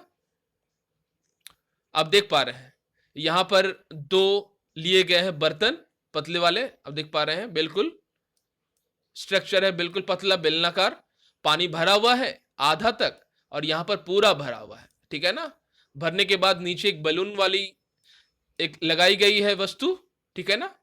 और बलून जो है जिसमें ज्यादा पानी है वह उसमें उसके नीचे जो लगाया गया बलून है उसका आकार बड़ा होता है, किसकी तुलना में, जिसमें आधा पानी भरा है उसकी तुलना में। क्योंकि यहां पर इजीली देखा जा सकता है कि पानी भी दबाव की सृष्टि करती है फ्रेंड्स, ठीक है ना।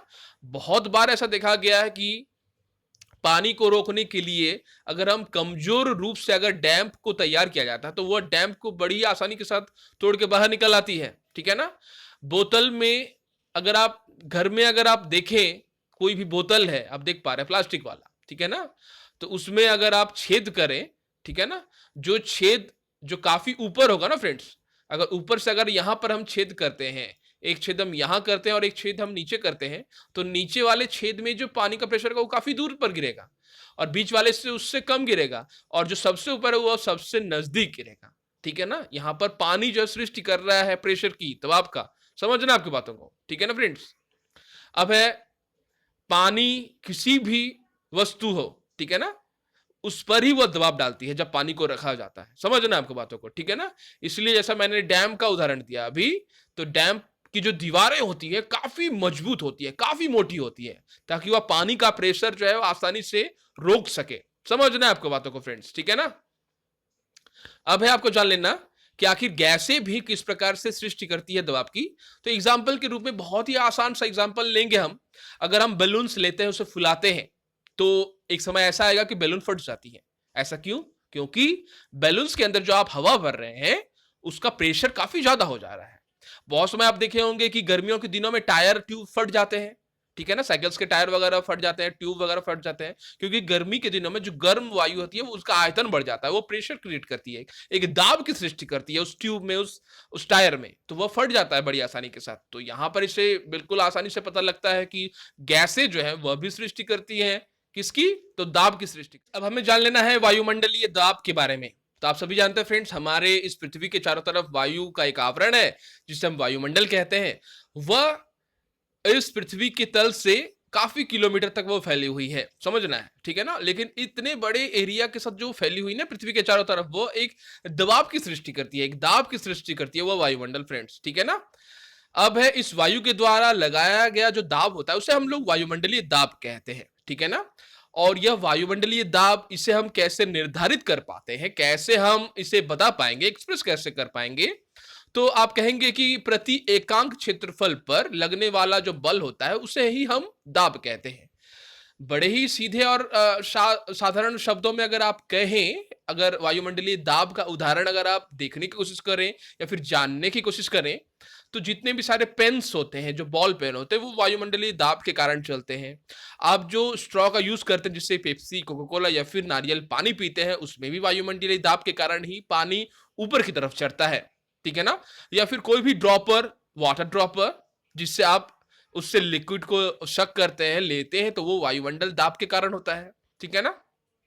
बहुत ऐसा यंत्र है, ठीक है ना, बहुत प्रकार का ऐसा स्टिकर्स भी आप देखे होंगे जिसमें एक एक एक चमड़े जैसी संरचना होती है, रबड़ जैसी संरचना होती है, जिससे अगर आप दीवार पर या फिर अलमारी पर या फिर शीशे पर अगर जोर से आप थोड़ा प्रेशर देते हैं, चिपकाने की कोशिश करते हैं, तो वह एयर जो है उसके अंदर का निकल जाता है और वह चिपक जाती है, ठीक है ना। समझना आपको बातों को। तो ये सभी एग्जाम्पल है वायुमंडलीय दाब के कारण।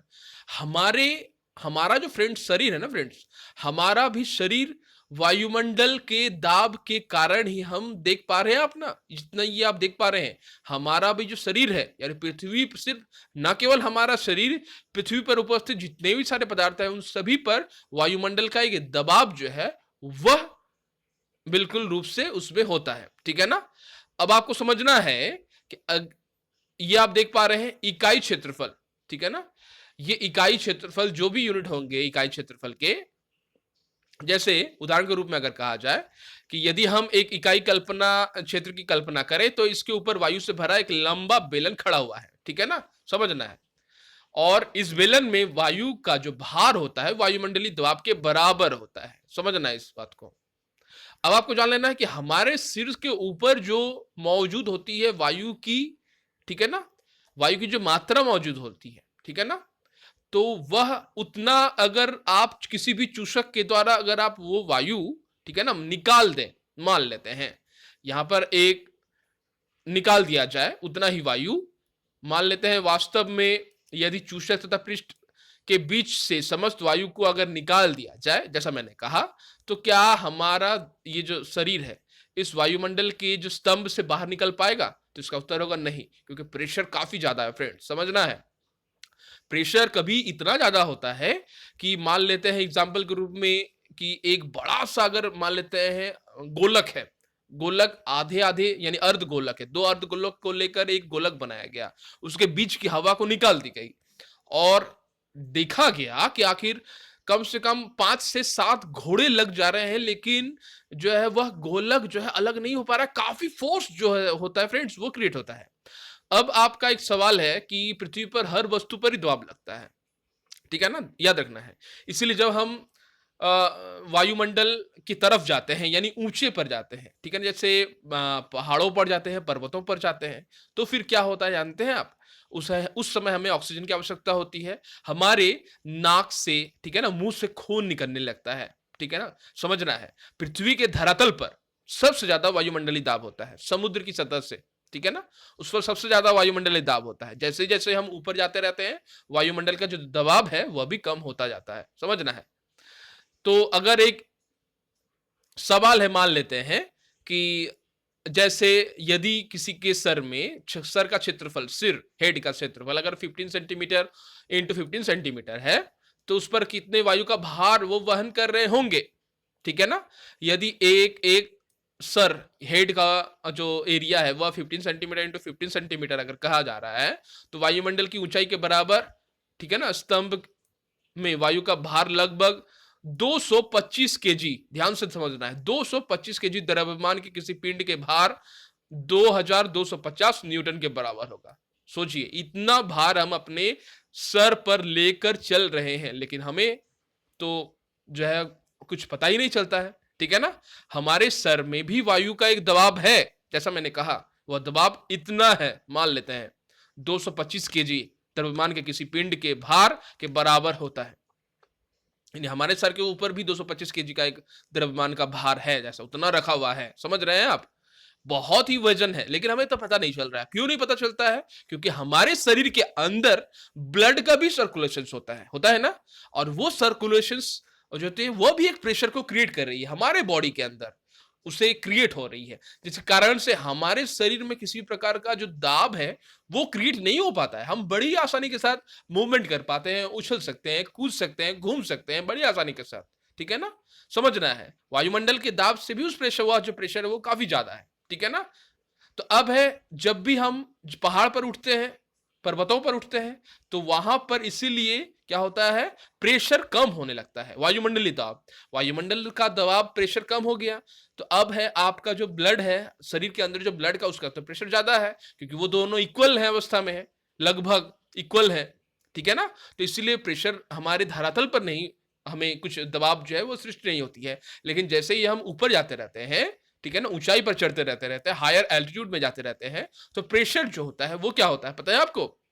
वो प्रेशर, वायु का प्रेशर कम होता जाता है, इसलिए नाक से, आंख से खून निकलने लगती है। आप सभी जानते होंगे जो एरोप्लेन चलती है ना फ्रेंड्स, एरोप्लेन के अंदर भी एयर का एक प्रेशर क्रिएट किया हुआ रहता है फ्रेंड्स, ये बात भी आपको जान लेनी है, क्योंकि एरोप्लेन जो होती है, हेलीकॉप्टर्स जो होते हैं, वो काफी ऊंचाई पर उड़ते हैं, ये आपको समझना है पहले, ठीक है ना।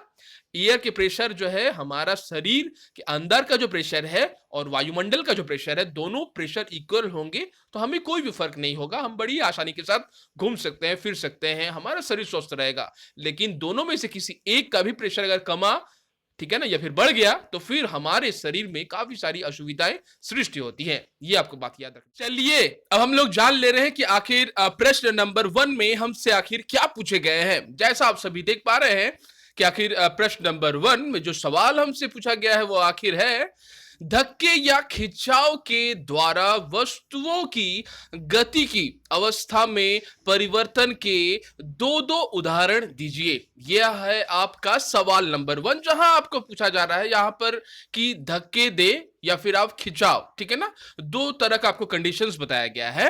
वस्तुओं की गति की अवस्था में परिवर्तन के दो दो उदाहरण आपको देना है। हो सकता है वस्तुओं को आप धक्का दे रहे हैं या फिर आप पुल कर रहे हैं, खींच रहे हैं, ठीक है ना। तो फ्रेंड्स चलिए जान लेते हैं कि आखिर आपको इस सवाल के उत्तर में आपको जो आंसर्स लिखना है वो आखिर आप क्या लिख सकते हैं। तो फ्रेंड्स आप लिख सकते हैं कि आखिर गेंद को मारना, पहला नंबर 1, गेंद को मारना अथवा वापस हमारे पास आना, यह नंबर 1 में आप लिख सकते हैं, ठीक है ना। आगे बढ़ेंगे और देख लेंगे कि आखिर और एक उदाहरण के रूप में आप क्या लिख सकते हैं। तो फ्रेंड्स आप लिख सकते हैं कि फुटबॉल को मारना, यानी फुटबॉल को किक करना, ठीक है ना। इससे भी आखिर यह दिखाया जाएगा कि आखिर वस्तुओं की गति जो है ना, उसकी अवस्था में परिवर्तन हो रहे हैं। जब भी कोई प्लेयर फुटबॉल को किक करता है, मारता है, तो फुटबॉल गतिशील हो जाती है, आपने वीडियोस में भी जाना। और जब भी कोई प्लेयर या कोई खिलाड़ी, ठीक है ना, क्या करते हैं, जब गेंद को मारते हैं तो भी वस्तु की अवस्था में क्या होता है, परिवर्तन सा आता है, ध्यान देना है, क्योंकि वह गतिशील हो जाती है, ध्यान देना है। आगे बढ़ेंगे और देख लेंगे कि आखिर प्रश्न नंबर 2 में हमसे आखिर क्या पूछे गए हैं। प्रश्न नंबर 2 आप देख पा रहे हैं, ऐसे दो उदाहरण दीजिए, ठीक है ना। आपको दो ऐसे एग्जाम्पल्स देनी है जहां जिनमें लगाए गए बल, ध्यान से सुनना है, जिनमें लगाए गए बल द्वारा वस्तु की आकृति में परिवर्तन हो जाए, यानी कोई ऐसा फोर्स दिया जाए, बल दिया जाए, जहां पर वस्तु की आकृति में चेंज हो जा रहा है, ठीक है ना। दो आपको उदाहरण देने हैं। तो फ्रेंड्स आप सभी जानते हैं कि आखिर जो पॉटर होते हैं ना, ठीक है ना। यानी जो मिट्टी से बर्तन बनाते हैं वो भी आप देख पा रहे हैं कि वो भी बहुत समय ऐसा करते हैं कि फोर्सफुली मिट्टी को इस तरह से शेप में एक अलग आकृति जो है वो उसमें प्रदान करते हैं, ठीक है ना, ध्यान देना है। या फिर आप कह सकते हैं ऐसा भी, आप जब भी स्प्रिंग को आप दोनों तरफ से आप खींच रहे हो तो उसकी अवस्था में परिवर्तन होता है।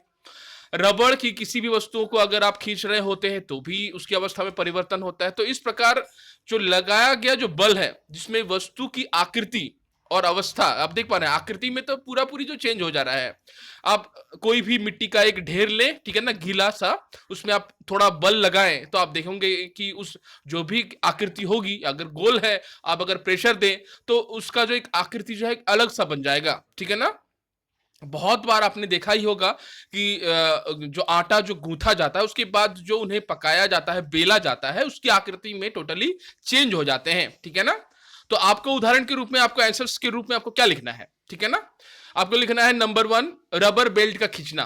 रबर से बनी हुई जो बेल्ट होती है उसको अगर आप खींचते हैं, ठीक है ना, तो आप देखोगे कि जो उनकी आकृति में, ठीक है ना, वो चेंज हो जा रहा है, बदलाव आ जा रहा है। नंबर 2 में आप लिखोगे कि मिट्टी के खिलौने बनाने का आकार देना, उसमें भी जब आप बल देते हैं तो उनकी आकृति जो है वो पूरी तरह से चेंज हो जाती है। आगे बढ़ेंगे फ्रेंड्स, देख लेंगे प्रश्न नंबर 3 में हमसे क्या पूछे गए हैं। प्रश्न नंबर 3 आप देख पा रहे हैं, निम्नलिखित कथनों में रिक्त स्थानों की पूर्ति कीजिए। यह आपका है सवाल नंबर 3, जहां आपको कुछ कथन दिए जा रहे हैं जो कि ब्लैंक है, ठीक है ना। आपको सही से उस स्थान को भरना है और फिर पूरा कर देना है कथन को। तो नंबर 1 में पूछा गया है कि कुएं से पानी निकालते समय हमें रस्सी को डैश पड़ता है, ठीक है ना, ध्यान देना है, हमें रस्सी को डैश पड़ता है। यानी क्या करते हैं हम जनरली, जब भी हम कुएं से पानी को निकालते हैं, आपने वीडियोस में भी देखा, तो जनरली हम क्या करते हैं, रस्सी को हम अभिकर्षण करते हैं, ठीक है ना। तो रस्सी के अभिकर्षण से ही क्या होता है, वह कुएं से जो माने पानी जो है वह ऊपर की तरफ आता है, ध्यान देना है, ठीक है ना। इसे अभिकर्षण कहते हैं, अभिकर्षण। अब है नंबर ख में जान लेना कि एक आवेशित वस्तु अनावेशित वस्तु को क्या करती है, आकर्षित करती है या फिर विकर्षित करती है, ठीक है ना। तो ध्यान देना है, एक आवेशित वस्तु जिसमें आवेश हो चुके हैं, ठीक है ना, ध्यान देना है, क्योंकि इसने आपने पढ़ा कुछ देर पहले वीडियोस में कि आखिर आवेशित वस्तु किसी अनावेशित वस्तु को किस प्रकार से इफेक्ट देती है उस पर। तो उससे क्या करती है, वह उसे आकर्षित करती है, ध्यान देना है, अट्रैक्शन हो जाता है उस वस्तु का। यानी जो आवेशित वस्तु है, ठीक है ना, आपने मोमबत्ती या बैलून्स के उदाहरण के द्वारा आपने देखे कि किस तरह बैलून्स जो है वो कागज के टुकड़े को आकर्षित कर रहा है, आपने वीडियोस में भी देखा, ठीक है ना। तो कागज के टुकड़े जो कि एक अनावेशित है वस्तु है, लेकिन आवेशित वस्तु वहीं दूसरी तरफ बैलून्स होते हैं, ठीक है ना, उन्हें हेयर्स पर रब किया गया तो वो आवेश हो गया, उसमें सृष्टि हो गई।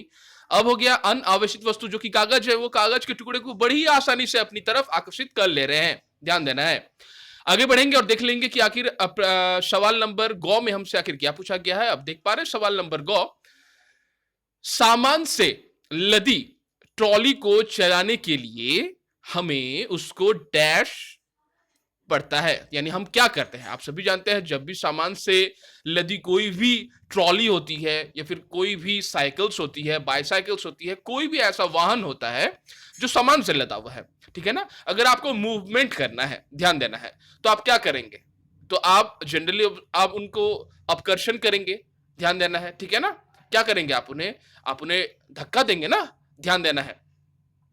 तो अभिकर्षण का कहने का तात्पर्य हो गया कि आप अपनी तरफ खींच रहे हैं, ठीक है ना, और अपकर्षण कहने का तात्पर्य हो गया कि आप उन्हें धक्का दे रहे हैं, ध्यान देना है, ठीक है ना। तो यानी सामान से लदी हुई जो ट्रॉली होती है, जनरली आप उसको क्या करते हैं, धक्का देते हैं, यानी वो अपकर्षण कह रहा है, ठीक है ना। वो जो अवस्था हो रही है वो अपकर्षण वाली अवस्था उसे हम कह रहे हैं, ध्यान से समझना है आपको। आगे बढ़ेंगे और देख लेंगे कि नंबर घ में हमसे क्या पूछा गया है। नंबर घ आप देख पा रहे हैं, किसी चुंबक का उत्तरी ध्रुव यानी जो नॉर्थ पोल होता है, ठीक है ना, ध्रुव दूसरे चुंबक के उत्तरी ध्रुव को क्या करता है, वो आकर्षित करता है, विकर्षित करता है। आपने इसके बारे में लास्ट के क्लासेस में भी पढ़े थे कि जो किसी भी चुंबक का जो नॉर्थ पोल होता है, जो उत्तरी ध्रुव होता है, किसी दूसरे चुंबक के नॉर्थ पोल को आकर्षित कर रहा है, अट्रैक्ट कर रहा है या फिर विकर्षित करता है। तो जनरली क्या करते हैं, किसी भी चुंबक का अगर मान लेते हैं कोई एक क्षण चुंबक है, ठीक है ना, उसका नॉर्थ पोल और दूसरे चुंबक का नॉर्थ पोल क्या कर रहा है, उसको आकर्षित करेगा या विकर्षित करेगा। तो जनरली उसे विकर्षित करेंगे, क्या करेंगे, आकर्षित करेंगे, क्या आकर्षित तो बिल्कुल नहीं करेंगे, उन्हें विकर्षित कर देंगे। एक धनुर्धर ध्यान से सुनना है, समझना है आपको फ्रेंड्स पहले सवाल को, ठीक है ना। एक धनुर्धर लक्ष्य पर निशाना साधते हुए अपने धनुष को खींचती है। ध्यान से समझना है, एक धनुर्धर क्या होता है, एक धनुर्धर लक्ष्य पर निशाना साधते हुए अपने धनुष को खींचती है। तब वह तीर को छोड़ती है जो लक्ष्य की ओर बढ़ने लगता है, यानी लक्ष्य की तरफ जो है वो बढ़ने लगता है, ठीक है ना। इस सूचना के आधार पर निम्नलिखित प्रकथनों के में दिए गए शब्दों के उपयोग करके रिक्त स्थानों की पूर्ति कीजिए। यानी आपको कुछ एक कंडीशंस दिया गया फ्रेंड्स, ठीक है ना, ये सिचुएशंस है, ठीक है ना, कि एक धनुर्धर है जो कि अपने लक्ष्य पर निशाना साध रही है, ठीक है ना, और साधते हुए धनुष को वह क्या कर रही है, खींच रही है अपनी तरफ, ताकि उसमें एक प्रेशर की सृष्टि हो, एक बल का सृष्टि हो, ठीक है ना। और फिर वह बल जो है उस तीर को उस निशाने की तरफ ले जाएगा, ठीक है ना, ध्यान से समझना है। और फिर वह तीर को छोड़ देती है, जो लक्ष्य की ओर बढ़ने लगता है वह तीर। यह है कंडीशन। इस कंडीशंस के आधार पर आपको कुछ सवाल पूछे जाएंगे। 4 सवाल हैं, क, ख, ग और घ, ठीक है ना। अब आपको बताना है कि आखिर रिक्त स्थानों की पूर्ति की सहायता से बताना है कि आखिर वो कथन आखिर क्या होगा। जैसे आपको कुछ शब्द भी दिए जा रहे हैं, जैसे पेशीय, आप देख पा रहे हैं, पेशीय, संपर्क, असंपर्क, गुरुत्व, घर्षण, आकृति, आकर्षण, ये आपको कुछ शब्द दिए जा रहे हैं। अब आपको बताना है सही रूप से, ठीक है ना। तो नंबर क में पूछा जा रहा है कि धनुष को खींचने के लिए, ध्यान से समझना है, धनुष को खींचने के लिए धनुर्धर एक बल लगाती है जिसके कारण इसकी डैश में परिवर्तन होता है। तो किसकी परिवर्तन होता है, तो जब भी धनुष को खींचा जाता है धनुर्धर के द्वारा, तो वह एक बल लगाती है जिसके कारण से वह क्या होता है कि उसकी अवस्था में, किसकी अवस्था में, धनुर्धर की जो अवस्था होती है उसकी, वह धनुष, जब वह धनुर्धर खींचती है धनुष को तो उसकी अवस्था में चेंज होता है, उसके आकृति में वो चेंज हो जाता है, क्योंकि रबड़ वाला जो बैंड होता है, जो पट्टी होता है, उसकी आकार में परिवर्तन होता है, ठीक है ना। ध्यान से समझना है आपको। तो आपको यहां पर क्या समझ जाना है कि इसकी आकृति में परिवर्तन हो जाता है। नंबर ख, ध्यान से समझना है फ्रेंड्स, धनुष को खींचने के लिए धनुर्धर द्वारा लगाया गया बल डैश बल का उदाहरण है। वह कौन सा बल का उदाहरण है जो कि धनुर्धर जो है वो धनुष को खींचने के लिए वह उपयोग कर रहा है, अपनी उंगली का उपयोग करता है, आप जानते हैं, ठीक है ना। और वो जनरली जो उंगली होती है वह होता है थंबनेल, थंब होता है ना, आप सभी को पता है, और इंडेक्स फिंगर, यानी थंब फिंगर होता है और इंडेक्स फिंगर, जनरली इन दोनों ही उंगली का जनरली जो इस्तेमाल होता है वो होता है। ध्यान से समझना है आपको, ठीक है ना। यानी ये जो उंगली आप देख पा रहे हैं ये थंब और ये इंडेक्स वाले फिंगर का ही जनरली यूज होता है। तो इस प्रकार का जो भी बल लग रहा है, ठीक है ना, यानी वो टच में है, संपर्क में है, तो इसीलिए जो बल लग रहा है वो संपर्क बल होगा, ठीक है। आगे बढ़ेंगे नंबर ग में, तीर की गति की अवस्था में परिवर्तन के लिए उत्तरदायी बल का प्रकार डैश बल का उदाहरण है। ध्यान से समझना है, तीर की गति, ठीक है ना, की अवस्था में परिवर्तन के लिए जो उत्तरदायी बल है वह डैश बल का उदाहरण है। तो वह किस बल का उदाहरण है, तो वह पेशीय बल, क्योंकि पेशी के थ्रू ही वह बल की सृष्टि हो रही है जो कि उंगली तक आ रही है। ध्यान से समझना है, ठीक है ना। तीर की गति की अवस्था में परिवर्तन के लिए उत्तरदायी जो बल लग रहा है वह पेशीय बल है। ध्यान से समझना है फ्रेंड्स, ठीक है ना। और जब तीर लक्ष्य की ओर गति करता है तो इस पर लगने वाला बल डैश तथा वायु के डैश के कारण होते हैं। ध्यान से समझना है, जब भी तीर उस लक्ष्य की तरफ गति करता है तो इस पर लगने वाला जो बल होता है वह गुरुत्व बल होता है। कौन सा बल होता है, गुरुत्व बल, ठीक है ना। और तथा वायु के घर्षण के कारण ही ऐसा होता है, ये बात भी आपको याद रखनी है, ठीक है ना। तो यह दो बल जो है वो जनरली किस पर लगता है, वो तीर पर लगता है। एक गुरुत्व बल जो कि पृथ्वी के गुरुत्वाकर्षण शक्ति के बारे में आपने जाना, ठीक है ना। इस वीडियो में पृथ्वी के पास एक गुरुत्वाकर्षण शक्ति है जिसके कारण से कोई भी वस्तु उसके केंद्र में जाना चाहती है, ठीक है ना। ध्यान से समझना है। अगर आप बॉल ऊपर की तरफ फेंके तो आप देखेंगे कि वह बॉल कुछ देर बाद जो है जमीन पर ही आकर टच करती है, जमीन पर ही आना है उसे, समझना है। यानी जब तीर की लक्ष्य की ओर गति करता है तो क्या होता है, गति उस तीर को आकर्षित कौन करता है, तो पृथ्वी की गुरुत्वाकर्षण शक्ति, और साथ में हमारा जो ये पृथ्वी है वो वायुमंडल से घिरा हुआ है, तो वायुमंडल का एक घर्षण भी वह सृष्टि करता है, किस पर, उस तीर पर। ध्यान से समझना है आपको फ्रेंड्स, ठीक है ना। आगे बढ़ेंगे फ्रेंड्स, देख लेंगे कि आखिर प्रश्न नंबर 5 में हमसे क्या पूछे गए हैं। आप देख पा रहे हैं प्रश्न नंबर 5, ठीक है ना। निम्न स्थितियों में बल लगाने वाले कारक तथा जिस वस्तु पर बल लग रहा है उनको पहचानिए, ठीक है ना। निम्न स्थिति आपको बताई गई है, बल लगने वाले कारक आपको बताए गए हैं, जिस पर वस्तु पर बल लग रहा है उनको पहचानना है आपको। प्रत्येक स्थिति में जिस रूप में बल का प्रभाव दिखाई दे रहा है उसे भी आपको बताना है, ठीक है ना। तो आपको 4 जो है वो सवाल पूछे गए हैं, क, ख, ग और घ, आप देख पा रहे हैं, ठीक है ना। चलिए देख ले रहे हैं कि आखिर सवाल क्या है। तो रस निकालने के लिए नींबू के टुकड़े को उंगलियों से दबाना, ठीक है ना, यह पहला। नंबर ख में है कि दंत मंजन की ट्यूब से पेस्ट बाहर निकालना, नंबर ख। नंबर ग में है कि दीवार से लगी हुई लटकी कमानी के दूसरे सिरे पर लटका एक भार, ध्यान से समझना है, दीवार पर लटकी है, ठीक है ना। और ऊंची कूद करते समय खिलाड़ी द्वारा एक निश्चित ऊंचाई की छड़ यानी बाधा को पार करना, ठीक है ना। यानी हम क्या कह रहे हैं इसे, जनरली हम इसे जो जंप होते हैं ना वो हम कहते हैं, इसे हम हाई जंप कहते हैं, ध्यान से समझना है। यानी ऊंची कूद जो हाई जंप होता है ना, वो करते समय एक बाधा होता है, उस बाधे को पार करके, ठीक है ना, उस खिलाड़ी को आखिर अगली तरफ जाना होता है, ठीक है ना, यही होता है कंडीशन। तो ये 4 कंडीशंस आपको बताए गए हैं। तो इसमें आपको करना क्या है, आपको कारक, ठीक है ना, वो कारक आप देख पा रहे हैं, निम्न स्थितियों में बल लगाने वाले कारक दिए गए हैं, जिस पर वस्तु पर बल लग रहा है उनको पहचानना है, ठीक है ना। प्रभाव भी बतानी है, प्रभाव भी दिखाई दे रहा है। तो इस प्रकार से आपको लिखना है। आखिर किस तरह से लिखना है, तो आपको सबसे पहले कॉलम बना लेनी है फ्रेंड्स, ठीक है ना। अब देख पा रहे हैं कारक आप लिखेंगे, वस्तु लिखेंगे और प्रभाव लिखेंगे। तो सबसे पहला में है कि रस निकालने के लिए नींबू के टुकड़े को उंगलियों से दबाना, तो कारक क्या हुआ, उंगली, ठीक है ना।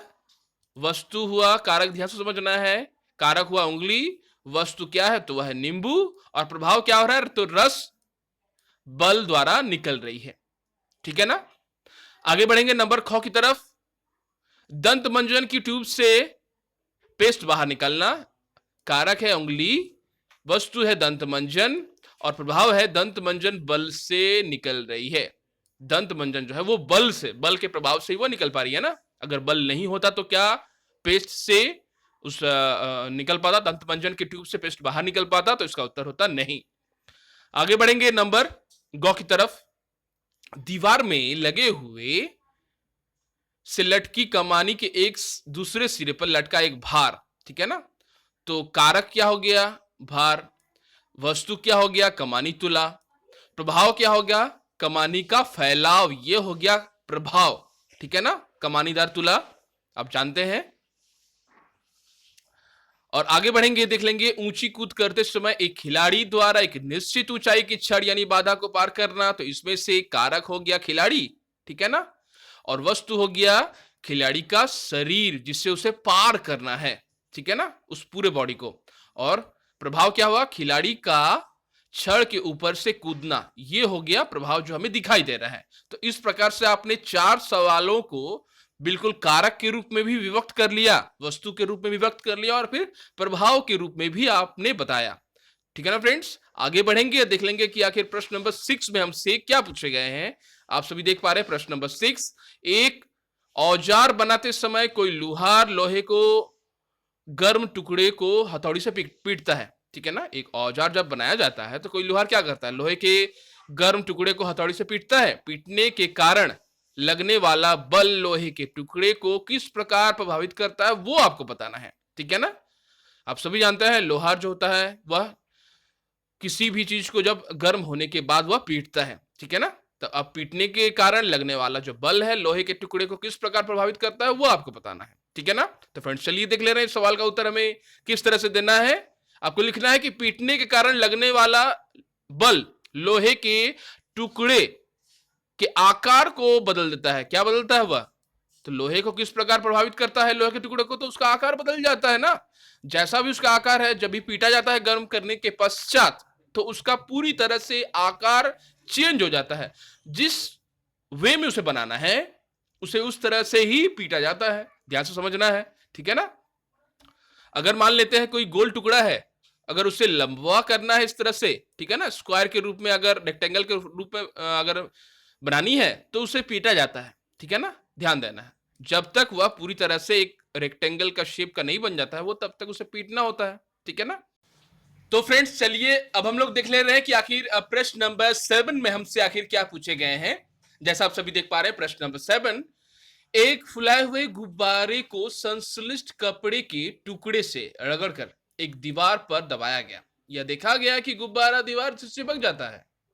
दीवार तथा गुब्बारे के बीच आकर्षण के लिए उत्तरदायी बल का नाम बताइए। यह है आपका सवाल, जहां आपको पूछा जा रहा है कि एक फुलाए हुए गुब्बारे को संश्लिष्ट कपड़े के टुकड़े द्वारा उसे रब किया गया, उसे रगड़ा गया, देन उसे दीवार पर दबाया गया, तो देखा जाता है कि वह गुब्बारा दीवार से चिपक जाता है। दीवार तथा गुब्बारे के बीच आकर्षण के लिए उत्तरदायी बल का नाम आखिर क्या है? तो फ्रेंड्स इसके बारे में आपने वीडियोस में भी जाने कि उसे हम स्थिर वैद्युतिक बल कहते हैं, ठीक है ना। ये बात आपको याद रखनी है, जो कि रब करने के कारण जो है किसी भी वस्तु में वह उत्पन्न होता है। तो फ्रेंड्स चलिए देख ले रहे हैं कि सवाल का उत्तर हमें आखिर किस तरह से देना है। तो फ्रेंड्स आपको लिखना है कि आखिर गुब्बारे और दीवार के बीच आकर्षण के लिए जो बल जिम्मेदार है वह स्थिर वैद्युतिक बल है। ध्यान से समझना है, यह नाम आपको बताना है, जिसके बारे में आपने वीडियोस में भी जाना। जब हम गुब्बारे को संश्लिष्ट कपड़े से रगड़ते हैं तो वह प्रभारित हो जाता है, वह आवेशित हो जाता है।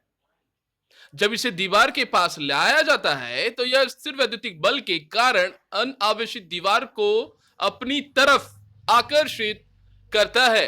ध्यान से समझना है, जो एक आवेशित शरीर द्वारा एक अनावेशित शरीर पर लगाया गया आखिर बल है, जिसके बारे में आपने फ्रेंड्स वीडियोस में भी जाना, ठीक है ना।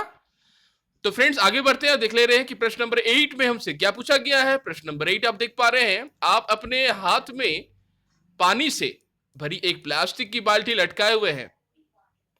बाल्टी पर लगने वाले बलों के नाम बताइए और साथ में आपको बताना है कि विचार विमर्श कीजिए कि बाल्टी पर लगने वाले बलों के द्वारा इसकी गति, ध्यान से समझना है, इसकी गति अवस्था में परिवर्तन क्यों नहीं आखिर होता है, इसके बारे में आपको बताना है। तो फ्रेंड्स चलिए देख ले रहे हैं सवाल का उत्तर हमें किस तरह से देनी है। तो फ्रेंड्स सबसे पहले आपको समझ लेना है कि आखिर कंडीशन क्या है, ठीक है ना। तो एक बाल्टी है जो कि पानी से भरी हुई है और आपके हाथ पर है, ठीक है ना। तो पूछा जा रहा है जो सवाल की बाल्टी पर लगने वाले बलों के नाम बताना है, ठीक है ना, और विचार विमर्श भी करना है कि बाल्टी पर लगने वाले बलों द्वारा इसकी अवस्था में आखिर परिवर्तन क्यों नहीं हो रहा है जब इतने सारे बल लग रहे हैं, ठीक है ना। तो फ्रेंड्स चलिए सबसे पहले उत्तर के रूप में आपको लिखना है प्लास्टिक की बाल्टी पर लगने वाले जो बल है उसके नाम आखिर क्या है। नंबर 1 गुरुत्वाकर्षण बल, यह बल नीचे की ओर लग रहा है, ठीक है ना। और नंबर 2 आपको लिखना है कि मांसपेशियों का बल, यह हमारे हाथों द्वारा बाल्टी के ऊपर की दिशा को उठाने के लिए लग रहा है। ये दो बल जो है वो प्रॉपर रूप से, बिल्कुल सटीक रूप से उस बाल्टी पर लग रहे हैं। अब आपको जानना है, विचार विमर्श करना है कि आखिर इतने सारे दो बल लग रहे हैं लेकिन उसके आकृति या फिर अवस्था में आखिर परिवर्तन क्यों नहीं हो रहा है, ठीक है ना। तो इसके लिए आपको लिखना है फ्रेंड्स कि हालांकि ये बल बाल्टी पर काम कर रहे हैं लेकिन इसकी गति अवस्था में परिवर्तन नहीं हो रहा है, क्योंकि दोनों बल एक दूसरे को संतुलित कर रहे हैं और परिणाम स्वरूप बल, ठीक है ना, वह शून्य है। क्या है वह बल? शून्य है। इसलिए न कोई अवस्था न ही कोई आकृति में चेंज हो रहा है, ठीक है ना फ्रेंड्स। आगे बढ़ेंगे और देख लेंगे कि आखिर प्रश्न नंबर 9 में हमसे आखिर क्या पूछे गए हैं। आप देख पा रहे हैं प्रश्न नंबर 9, किसी उपग्रह को इसकी कक्षा में प्रमोचित करने के लिए किसी रॉकेट को ऊपर की ओर प्रक्षेपित किया गया। प्रमोशन मंच को छोड़ने के तुरंत बाद रॉकेट पर लगने वाले 2 बल के नाम बताइए। आप सभी जानते हैं कि किस प्रकार सैटेलाइट्स में, आखिर सैटेलाइट्स में जो जितने भी सारे आकाश में जो सैटेलाइट्स लॉन्च किए जाते हैं रॉकेट के थ्रू, वो आखिर किस तरह से काम कर रहे होते हैं, ठीक है ना। तो उस पर जो बल होता है वह बल आखिर किस प्रकार काम करता है। तो फ्रेंड्स आप सभी जानते हैं कि आखिर एक बल होता है घर्षण वाला, ठीक है ना, जो कि वायु हमारे इस पूरे पृथ्वी पर वायुमंडल जो है वह घिरी हुई है, इस पृथ्वी को घेरे रखी हुई है। तो वायु जो है वो घर्षण बल की सृष्टि करती है, पहला। और नंबर दूसरा गुरुत्वाकर्षण बल, ठीक है ना, उस उपग्रह को, उस रॉकेट को अपनी तरफ जो है वो खींच रहा होता है। लेकिन शर्त यह भी है कि उस रॉकेट को ऊपर की तरफ ले जाने में जो ईंधन है वह भी काम कर रही होती है, ठीक है ना, और काफी वह जोर होता है, उसमें काफी ज्यादा एनर्जी होती है, जिसके कारण से गुरुत्वाकर्षण जो बल है वह काम तो करता है लेकिन उस रूप से रॉकेट पर काम नहीं करता है, ठीक है ना, जिस तरह से उसे होना चाहिए। यानी रॉकेट को अपनी तरफ वो आकर्षित नहीं कर पाती है, लेकिन बल जो है वो लग रहा है, ठीक है ना। और लेकिन जो ईंधन वाला बल है वह उस गुरुत्वाकर्षण बल से काफी ज्यादा है, जो उसे ऊपर की तरफ फोर्सफुली धकेल रही है, ठीक है ना। समझना आपको बातों को। तो आपको जो लिखना है, प्रमोशन मंच छोड़ने के तुरंत बाद रॉकेट पर लगने वाले जो बल है 2, वो आखिर क्या है। नंबर 1 घर्षण बल वायु के कारण उत्पन्न होती है, और नंबर 2 गुरुत्वाकर्षण बल नीचे की दिशा में उसे खींच रहा होता है। ये 2 बल जो है वो लंबवत, जो किसी भी उपग्रह को जब उसकी कक्षा में प्रमोशित किया जाता है तो रॉकेट पर ये 2 बल जनरली उस प्रमोशन मंच के छोड़ने के तुरंत बाद लगने वाले ये 2 बल हैं जो मुख्यतः है। तो फ्रेंड्स आगे बढ़ेंगे और देख लेंगे कि आखिर प्रश्न नंबर 10 में हमसे आखिर क्या पूछा गया है। प्रश्न नंबर 10, जब किसी ड्रॉपर